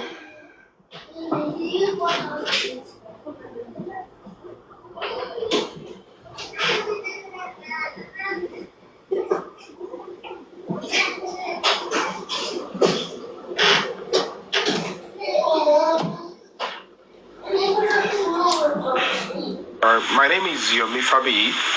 I'm an actor, producer, director, all-encompassing a filmmaker, and also a human rights vanguard, a human rights ambassador.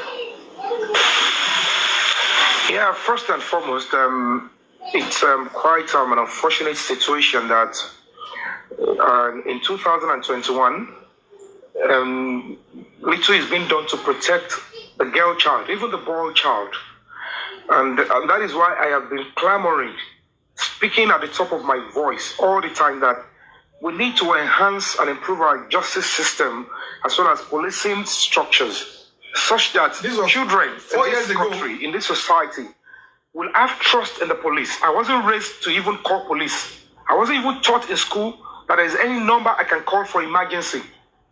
Let alone, I am not even taught to trust and believe the decision or precision, whatever, of the police. And as we've seen everywhere, we travel, we see social media is connected, everybody. And it's so sad that at this time, at this juncture, a young child, a minor, is actually being portrayed as a victim. It's sad. I really wish in my heart of hearts that every child are well protected. And when I had the allegation against one of my senior colleagues, a comedian, I felt bad. I was beginning to have pictures in my head that this kind of a trauma and stuff like that. Then I don't even know who the mother is, but the onus is on me as an adult and a member of the voting public to see that every child that cannot speak for themselves or fight for themselves get that kind of respite, that kind of confidence from somebody like me. So I'm like, How money? Mowa, Baba mi, Yomi Fabiyi, ẹ̀yin ni mo rí láì gba visa yìí. Ọlọ́run ní ìṣó apá. Mo wà o, àkàdúgbò lọ́wọ́ Ọlọ́run, thank God for life, Baba mi. Thank God for life, thank God for life. Àwọn ènìyàn èèyàn portable. Ọlọ́run ṣe, kàdúgbò lọ́wọ́ Ọlọ́run pé mo wà portable. Èmi náà, bí mo ṣe wà yìí náà, àlùjọ̀nù náà lèmi náà, dáká ẹ̀. Ọlọ́run ni mo ṣe sọ pé màá ní money. Identity ẹ nìyẹn, ó ti wà bẹ́ẹ̀ nìyẹn. Ọlọ́run lè pa orúkọ ẹ òkè ló bá lọ. Àmín. Kò sí wàhálà, ṣé gbẹ́ndù? We thank God for life, Benny. Thank God for life. How you dey? Fine, I'm good. Níbo lẹ wà ní Nàìjíríà ni? Àbí Lọ́dọ̀ wà London. Lọ́dọ̀ lẹ ti bá mi sọ̀rọ̀ báyìí. Yes o. Wow, England. Yàrá ìlú ọba nìyẹn. Bàbá mi, Emmanuel lórúkọ mi o. Ọmọ England ni mí. Àbí God with us kọ́ nìyẹn. Bẹ́ẹ̀ni. Yàrá. God living among women.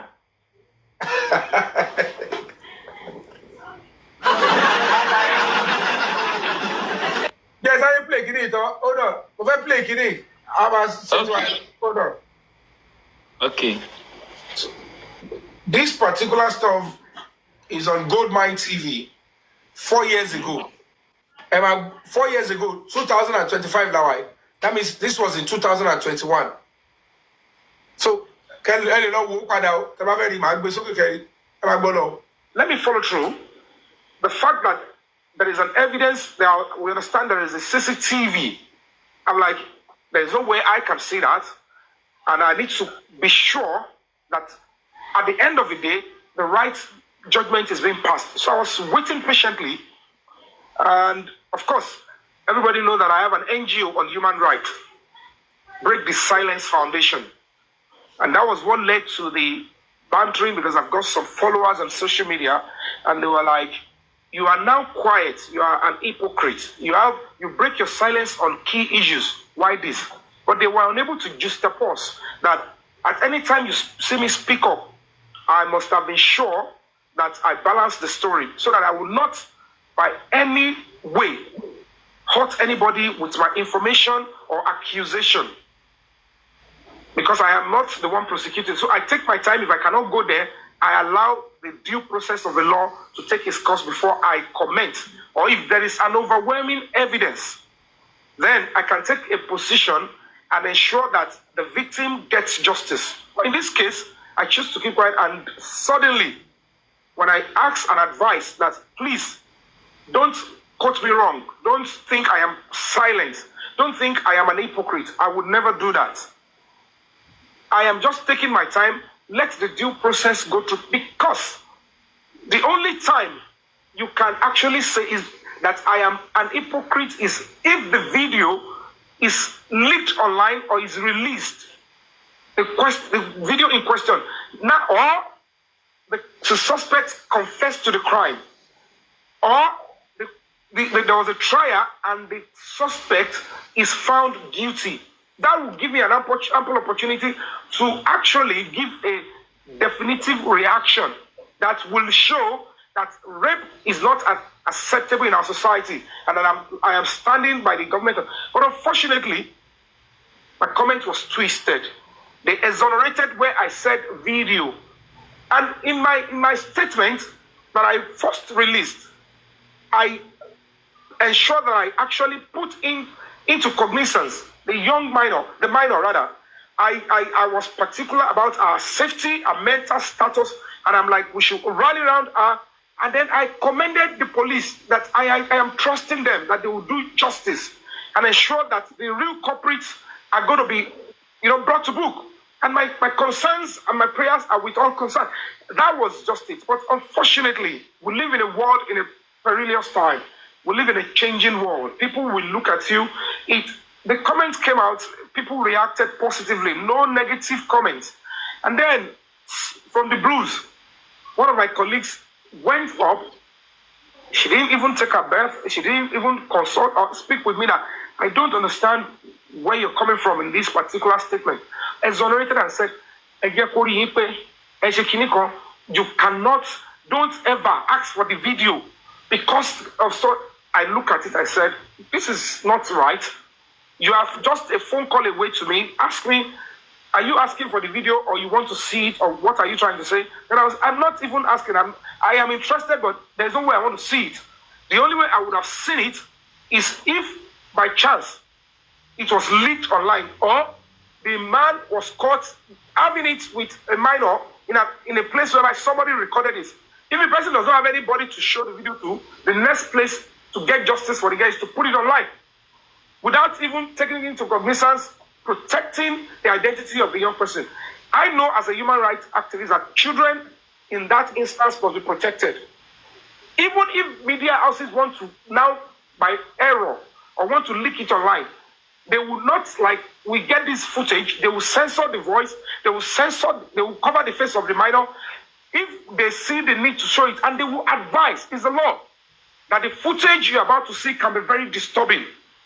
But when people begin to criminalize the fact that I am saying, if I had seen the video and I choose not to talk, or if the suspect had confessed and I choose not to talk, or if there was a trial and the suspect was found guilty and I choose not to talk, that is when you can say, oh, you are aiding and abetting, or you are being hypocritical. That can't even qualify for aiding and abetting. You can only say I am being hypocritical by not condemning my colleague. But I cannot judge a case that is still at the early stage. I am not a judge. And if social media is a court of law, of course, people must see what they want to condemn. If the kind of society we are raising is people who think it's social media, and you are not raised, your background does not tell you that it is democracy. You are not guilty until proven guilty by the court of... Sorry, èèyàn kan béèrè question bí ó ní ṣé èmi ò ní family issue tẹ́mi fẹ́ tọ́jú. Tẹ́ bá lọ wọ́rọ̀ ẹni yẹn dáadáa, àwọn tó bí wọ́n dá sí ọ̀rọ̀ yẹn positively. Our parents don't care about other people.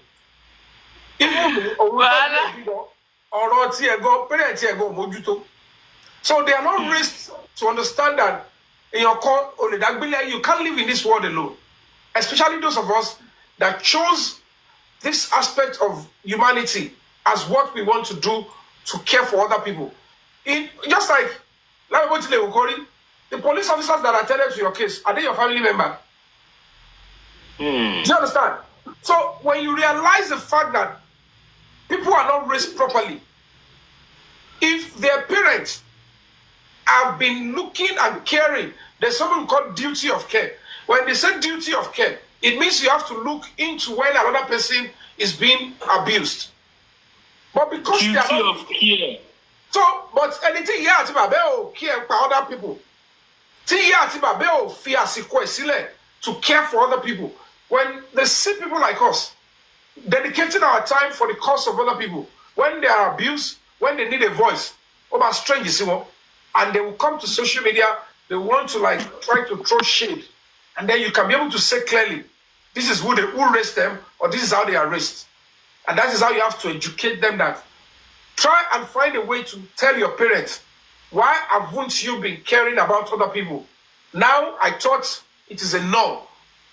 I thought it is wrong to care about other people that need a voice. Because if you don't speak when it concerns other people, I am saying, who will care about your own family? Who will care when it gets to you?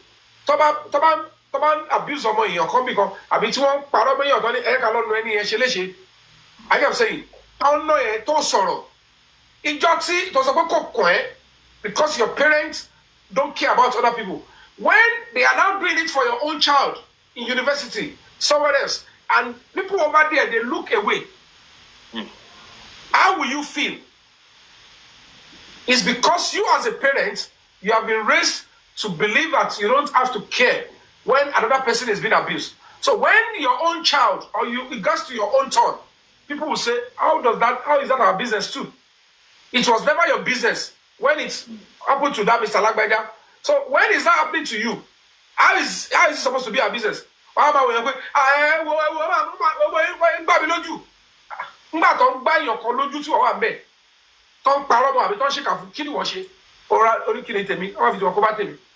That is how your father and mother would do.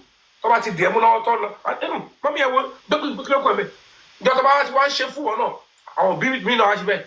that is why you see people come to comment section or ask that kind of a question, then you can easily deduce the kind of upbringing they have. And that is why we have to keep educating people that doing this is not that very palatable. But we must live in a society that you should understand that it's your duty. The next person is your duty. And that is how a society gets better. Hey, yo, man, bring that stuff. Don't be surprised that it is a white person. Excuse me, I called you. This young man is beating this man. White, white. I'm a dope. Yes, I was there. But in Nigeria, they will tell you what is my business. The moment you say it's not your business, then when it is your turn, it will not be another person's business. Do you understand? So, people we have to keep learning and please keep educating people to understand that this kind of society, we have to start letting them know that it's not pleasurable, it's not pleasure fighting or giving voice to another. Now. He's not going to say thank you to me. But if he's not going to say thank you, he didn't call me to say come and do it. But if we do it, if they are trying to plan it for somebody like you, they will think twice. Do you understand? So that's just what we're saying, and that's it. So Tony Mobado share between our parents and people come and Mobile. We have a duty. They don't have a duty. Their parents don't have a duty. But we have a duty to care for other people. But our parents will raise our to have a duty to care for other people. And that's how they have to start changing their philosophy. They have to start having a routine. Because we don't put you in social media to comment section. But we are not deterred. They're playing here of competent law. If we don't raise every child, every youth, every student that way, we are having a dilemma. I don't care the kind of education, the kind of exposure you have. You are not civilized. Your mental balance is not stable. Because if we begin to assume every suspect is a criminal, anybody is a potential suspect. As a matter of fact, because nobody has got the total power to say I can be so correct, when a judge rule, irrespective of the years of experience, they make provision for appeal because they know even judges can make mistakes. How much more me? But it is not coming from outsiders because the fans were not complaining. The fans didn't even read meaning to my comments. It is one of us that read meaning. And the person that read meaning did not consult me. You might have advantage over me today. I can say it boldly. Nobody is God. And nobody can play God in my life. My conscience is my policeman. I have a record. I stand by what is right. I am not a perfect human being. But before you can nail me down on a particular, I have worked in government offices. I have never stayed to ask for bribe or ask for anything other than my salary and my interest. In the movie industry, I have never, for once, shared unnecessary funds with anybody. I have never sat to collect contracts in any government office in my life. I believe in hard work. I believe in a society whereby there is dignity and respect, and the dignity and the respect of every individual is upheld. I don't care who you are. If you're a policeman, your right is to be protected. If you're a civilian, if you're a trader, there is dignity in labor. There is dignity. Without that, if you go to all the things we go and see in America, London, everything, the way what Nigerians are sitting and enjoying there is not because of the weather. The weather is not comfortable. It's not because of anything. The only thing we are enjoying there that makes them differ is the protection of the fundamental rights. Protection. Majority, we are not raised with the knowledge of human rights. And if at the end of the day I cite an instance and tell you that I quickly, I could remember when Babasu was first apprehended. I mean bold to say it. For 3 days, he was not allowed access to his lawyer or anybody, even his family. And that gave rise to the continuous bashing to the image and to the person of that veteran. And it got to a stage, all actors were called names and we are asked to condemn it. It is normal to condemn serious crime. Crimes of all races, all forms. It is normal to condemn it as a public figure. But if we are going to be condemning, we condemn when it is definitive. When the person has been accorded the full right of the law to defend and to be heard. When we live in a society, our social media will condemn anybody because he is already been said to be arrested. We are already a bad omen. It's a tragedy. That is why somebody will tell you, my children, they went to school, they asked them, they were cultists, he was shot. Because when they were accusing, when you were jumping, when they were concluding on a case that is not even concluded, you were joining them. When it got to your son, you said, Ayeni. You said, Nigeria is a bad country. Well, it's a chain reaction. It's a kinetic energy. Put religion aside. The biggest religion is humanity. And part of our humanity is to understand that anybody can commit crime, anybody can actually be suspected. Several musicians were suspected. We had one latest that is entertaining us, we are all enjoying it. If we all abashed him because of the overwhelming evidence they said they had, we won't have the lyrics we are enjoying today. Even if we be found guilty later, it is a patient society that can see the true picture. A hurried society can never proceed well. We will continue to have bad leaders, we will continue to have a bad society, we will continue to have everything not working, irrespective of the abundance. Tell me, any 60-year-old, none of our parents are enjoying anything. Tell me if your mother is benefiting from the government or any policy in this country. It's because it's a shame. We cannot continue to live a life whereby you will put your thinking in autopilot. You will crash. You must be guiding your thinking, all choices. It's no big deal. So when somebody did that to me and you did not wait, and at the end of the day, you spoke on WhatsApp, you called me, I messaged, I said, I saw your missed call. Said, you wrote all what you want to write, and I said, young Yabo, the onus is on you. Even if you have seen the footages, you need to at least give your colleagues the privilege that they might not have seen it. You cannot confirm if we have seen it and we are trying to hide it. We are not the one investigating. And for anybody to now start twisting that I am demanding that the video, you went online to say, I am demanding the video. Social media is sensitive. There was no time I said, if the video had been released and I did not talk, it is a simple coinage of language. I must not speak in volume before everybody understands. Fine, I write in long. That is my nature. I can't change it. If you ask me to write about myself, I write in long. In long, I will never write lies, and I will never write blackmail. I will never write blasphemy against anybody, even if you kill my mother. This is 4 years ago. The person that I hate most in this world, which I don't really have anybody I hate, I only have people I avoid. If you are accused of any crime, trust me, on my honor, I will not judge you until I can balance the story. I don't use my brain that way. I have a very decent background.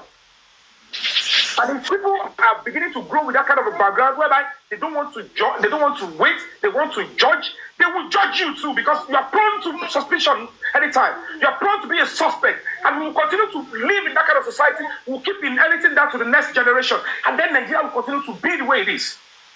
And then people will be weary, like, why are we not moving forward? Do you think it's by prayer? It's by our conduct to ourselves.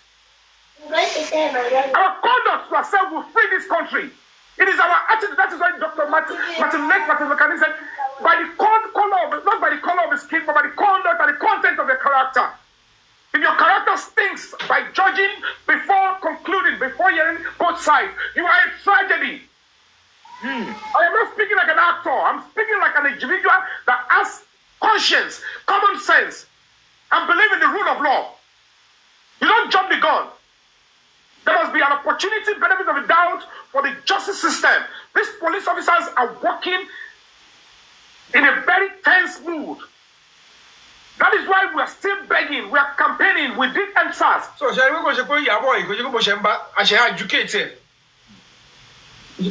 we've told her then. So, go to Goldmine. Echo Google Lori YouTube. Yabo Joe twisted my words. Yomi fabiyi. Kefarabane go interview later again. This is something that we but to somebody, you know. So when you pay your share in something, you don't share them back case Baba Isha. No, no, to repeat that party normally kini coin case Mohbad. Oh, Bosheri. People are turning tension lane. On turning tension lane. So you will now see the reason why she will always go after us vehemently. Then she will destroy. Go after us. Because it's very dark, Mama. Lady will come for me. The audacity is too much. These people are breadwinners for heaven's sake. Even gay or commit a crime, the system of the law, what she file a family, they must be united into the society. Tabatishe, Odumeji, Aboshumeta, Abodumefa, why you are Sariwa? Emma, what come with social media? Any color baby, come on, the like. That's not the way things run. So I condemn on here. Then we have to go and look into your children. At you are over no, so deserve that you. So I think this is 4 years ago, 2021 was your video. Just Google it. If you anywhere you are, Google it or go on YouTube. Yabo Ojo twisted my words. Yomi Fabiyi, you'll see there. What's that? Stop using torture as a major means of investigation. We want them to be more acute. Their incentives improve so that when they are investigating, everybody will trust the justice system. That is my background. That is where I stay. If somebody now use entire celebrity, none of them gave me name. I leave them to their conscience. And there will be somebody where you know the true story before you attack me and you have a name. Then I will wait. I'm not God. I will not even curse anybody. I will leave it to your conscience and what you think you want to be tomorrow. Except you have concluded what you want to be. Majority of the artists that have got problems without seeing them, I would never judge them behind, except I have done that. So why would a colleague that is a phone call away or a chat away will not say, I don't understand this. Stick to your opinion. You cannot bully me into accepting an opinion that will touch on my integrity, on my conscience, and on who I want the nation to be tomorrow. I am not talking about the dirty status we have now. Any little thing on social media, you bash, they conclude immediately. We cannot go anywhere with that. No single way. Both the former president and the current president of America, they were accused of rape, sexual harassment. People still went and voted for them because they allowed them, they accorded them the chance to defend themselves. That is the kind of society I want. Whoever is alleged have the right to be heard. Whoever is a victim have a right to be heard and protected. That is the kind of society that can progress. I won't say because I want to satisfy fans and then have a problem with my conscience and who I should be. That is the bone of contention. I have no problem with anybody. I can never be a rape apologist. It will never be me. Not on my honor. And whoever is attributing that to me, I dash you. If you can do anything with that, if it can take you anywhere, it is your cup of tea. Take it and enjoy it. That is who you are. And I cannot I can only ask you to shut up. I can't change your opinion. That is who you are. But I must advise you. They put it in your head just to bring me down because if this person has seen the footage, the onus is on her to express herself according to what she has seen, not to criminalize or to bring dirty opinion to my own stance as an adult and a member of the voting public. And that is why whether you are abroad, you are in Nigeria, if we are not coming back to start restructuring our mental thinking, the way we think, the way we conclude, we will just be hurting who we should. The man, if he is guilty, I stand by the law. I stand on my feet. He should face the judgment. He should face the wrath. There is no power I have on that. And I have not in any way obstructed justice or said the lady is lying. I empathize with the mother of the victim. Then I didn't even know who the mother was. I empathized. And I was so particular about the young lady. I am feeling her pain. I don't have the energy. I can't stand a woman saying no. He said no, probably with wallet. I can't. And they salon me. There are a few things if you put course, go do the abolition, you can never cash me. I can't steal money. I can't pick money on the ground. And I can't force a woman to sex. I can never. And that is who I am. This is why I choose to hold my own style in the movie industry. Accept me for who I am. Don't compare me with anybody. No basis for comparison. Anybody can pretend. Social media is a pretend world. But I know the talent I have. I know what I am doing. I have been producing for the past 17 years. My fans, everybody I've seen, people that don't like me, they've not ever condemned any movie with me. Look at what I've been doing. I stand by every colleague because I know what the industry entails. Check well when anyone has problems. Before you will see 3 artists, it will be very difficult. That is when you know the true picture of how the industry is. These are part of the things that I'm begging, appealing, that we can adjust it because we preach peace, we preach unity. But when you are married, when they have nothing to lose, they will troop out. But when they see that there is any little controversy, they are not sure. That is when they will know, nobody should spoil my name. If you are honest and forthright, nobody will ruin your name. Like this one they are doing to my name. It's not Ibanije, exercising it, and game. And film, drama. My conscience is my policeman. And woe unto you if you judge because balancing your story or speaking from both sides. Find the truth. Even if you are not speaking out, observe and ensure you balance the truth. Social media will never say it is a liberty for you to act that way. It will be recorded down for you. That is why some people will continue to have problems even when they are lying. I don't want, if I have a bit, it's because I overwork myself. Not because of any negativity. So that was what happened. I'm not going to be supporting it. Not because there was nothing to say I did that. It was twisted so that it could go into your head. Because if it is a long writing, if you want to get any Nigerian, put it in writing. You will sell that Nigerian.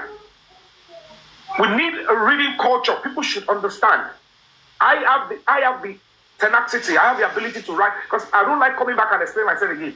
I would rather explain. Use paragraphs. I will explain. If you don't understand after that, I can't help you. But don't condemn me for what I have not done from your assumption. It is even wrong for us. At the end of the day, look at what we have done with the whole case.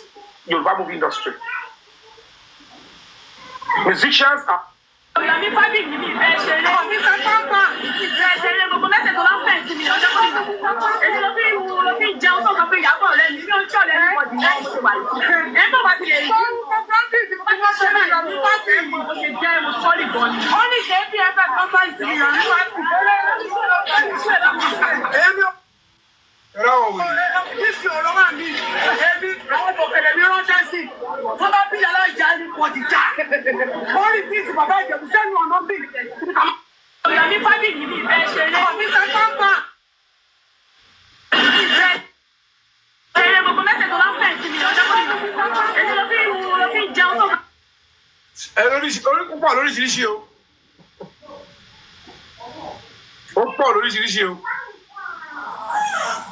Taking advantage of social media to destroy your colleagues with any little glimpse. When to bá jẹ́ pé ẹ̀sùn tó máa rán yàn lọ ẹ̀wọ̀n gbére tàbí tó máa ní kó lọ fi yẹgi fún yàn, you are meant to calm down. Even as a colleague, you are the last person to judge your colleague because you don't even know whether it is true or not. Nísìnyí, ìtìjú òun lọ fi ń kárùn, and you are writing a long epistle. You are always carried and you are emotional.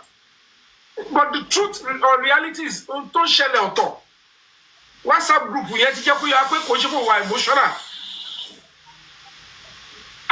Ìránṣẹ́ èṣù ni ẹ̀ ń bá tèèyàn jẹ́ ni. Ẹni tó bá ti mú sọ́wọ́, ẹ fẹ́ finish ẹ̀.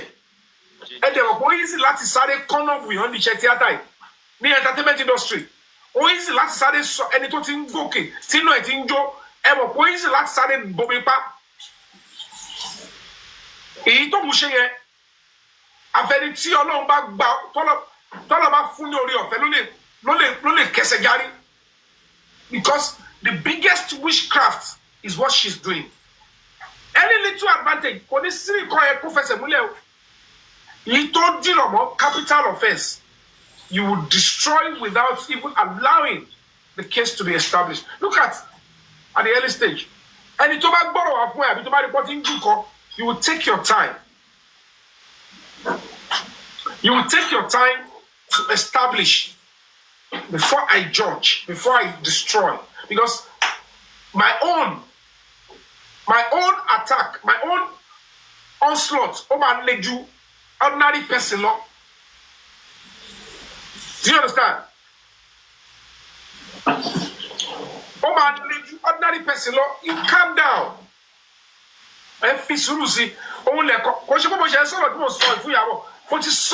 years ago, several interviews. That you need to calm down. But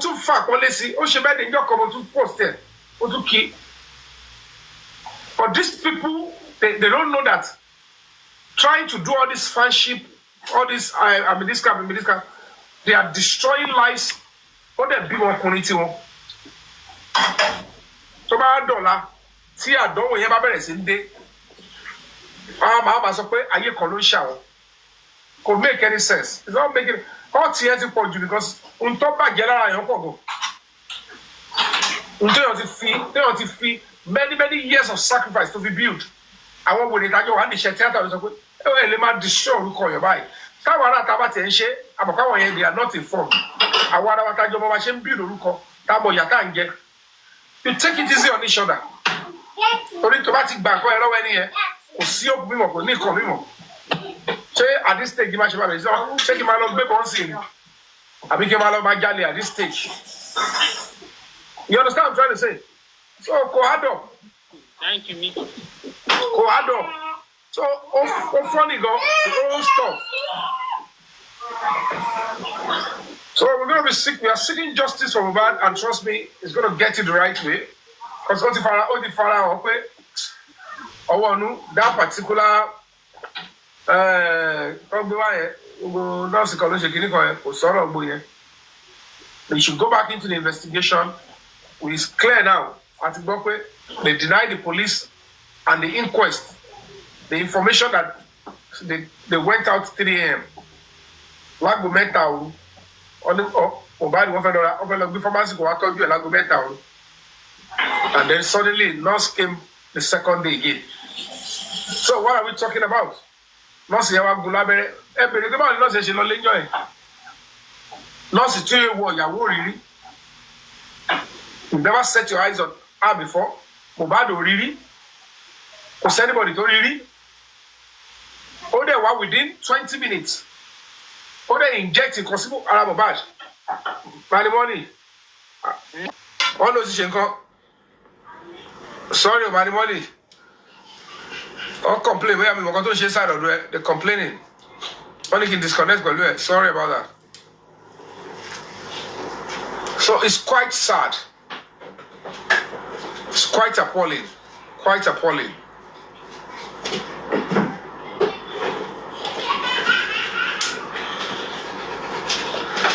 This one I'm still going to... Who is Naira Marley? Tell me. Tell us, say, but don't tell me, Shoro. Tell us, go here. Tell me, Naira Marley. What about she? We're in London. Wo le pe wa bi báyìí. Kò possible. Lè pa wá lọ́mọ jẹ o. Kẹ́ lọ bẹ́ẹ̀, it's not possible. We need justice. And I am not just shouting. We will take the necessary steps. And for these steps to work, we will come out.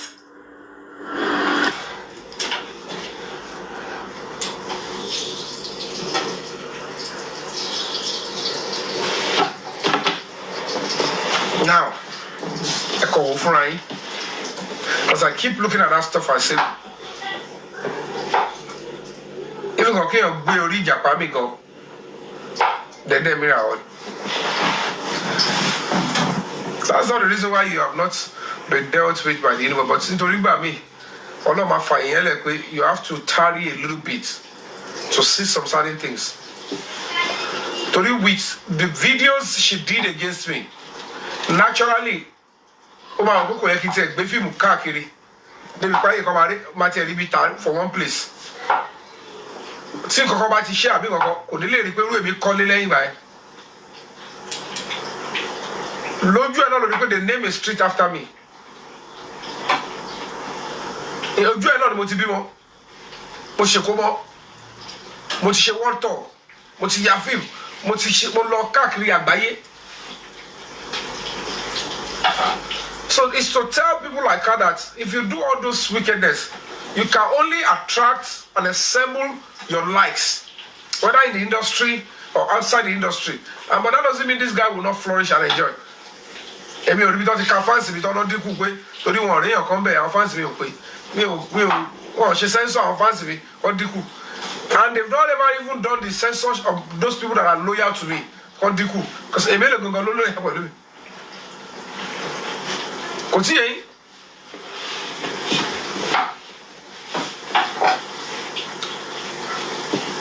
So these are the things that we all need to start adjusting on social media. That is the essence of this kind of broadcast. And let's see what because we are pursuing justice for Mohbad. Mohbad is going to get justice very shortly. Because the truth is going to come. They are working on it. And on the other side, more revelations are coming from video. Oh, les sous, les who. Yeah, and you call. If you look at the timing, money. By now, we can see the feet of Almighty and say, thank you, Lord. Because they rounded up the corona inquest, they charged the nurse to court, and then look at what is happening with the same case. Those that charged the nurse and those that ended will say, can you see that? Even despite the fact that you are government, there is a government that is bigger than your government, and that is Almighty God.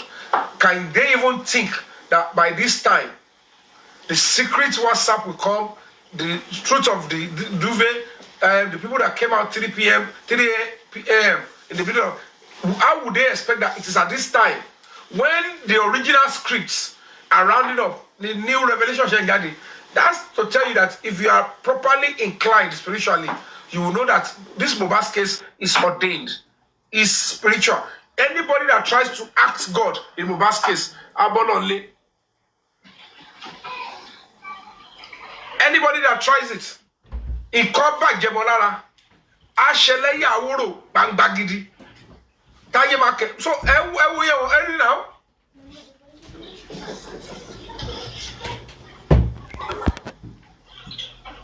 How can a WhatsApp group be fighting for justice for Mohbad and you are sharing the news? You are even a mother, you are an activist. You are saying, if you filter into a WhatsApp group, there was no way you condemn it. There are some WhatsApp group, they will tell you what is not concerned, connecting or connected to why we open this WhatsApp group. Don't bring it in. So how is the nude of very dark man part of your agenda in that WhatsApp group? That when it was sent there, let's assume it is gone past. Because when I look at the right up at this, so if they throw the set step of Tiwa Savage Zoo, it's because you are planning on the stuff. Don't change about and justice. Look at the old noise. Well, you are beating your chest, you are honest, fighting for children. And then you are putting the nude of another person's child out there to subject him to serious trauma. He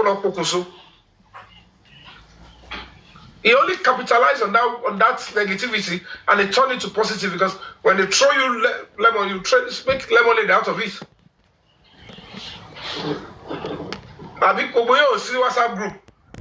You dare not throw, it's a law. Don't bring in what does not relate to this part.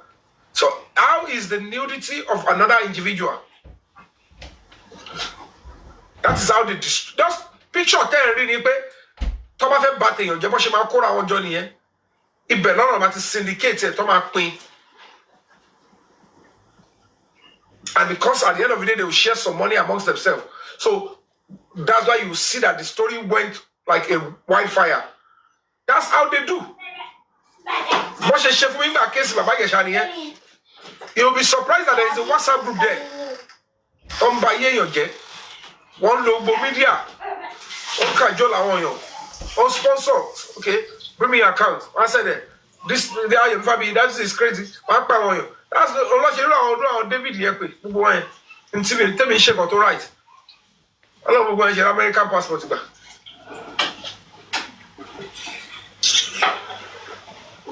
If I was doing something wrong, it would have been a different ballgame.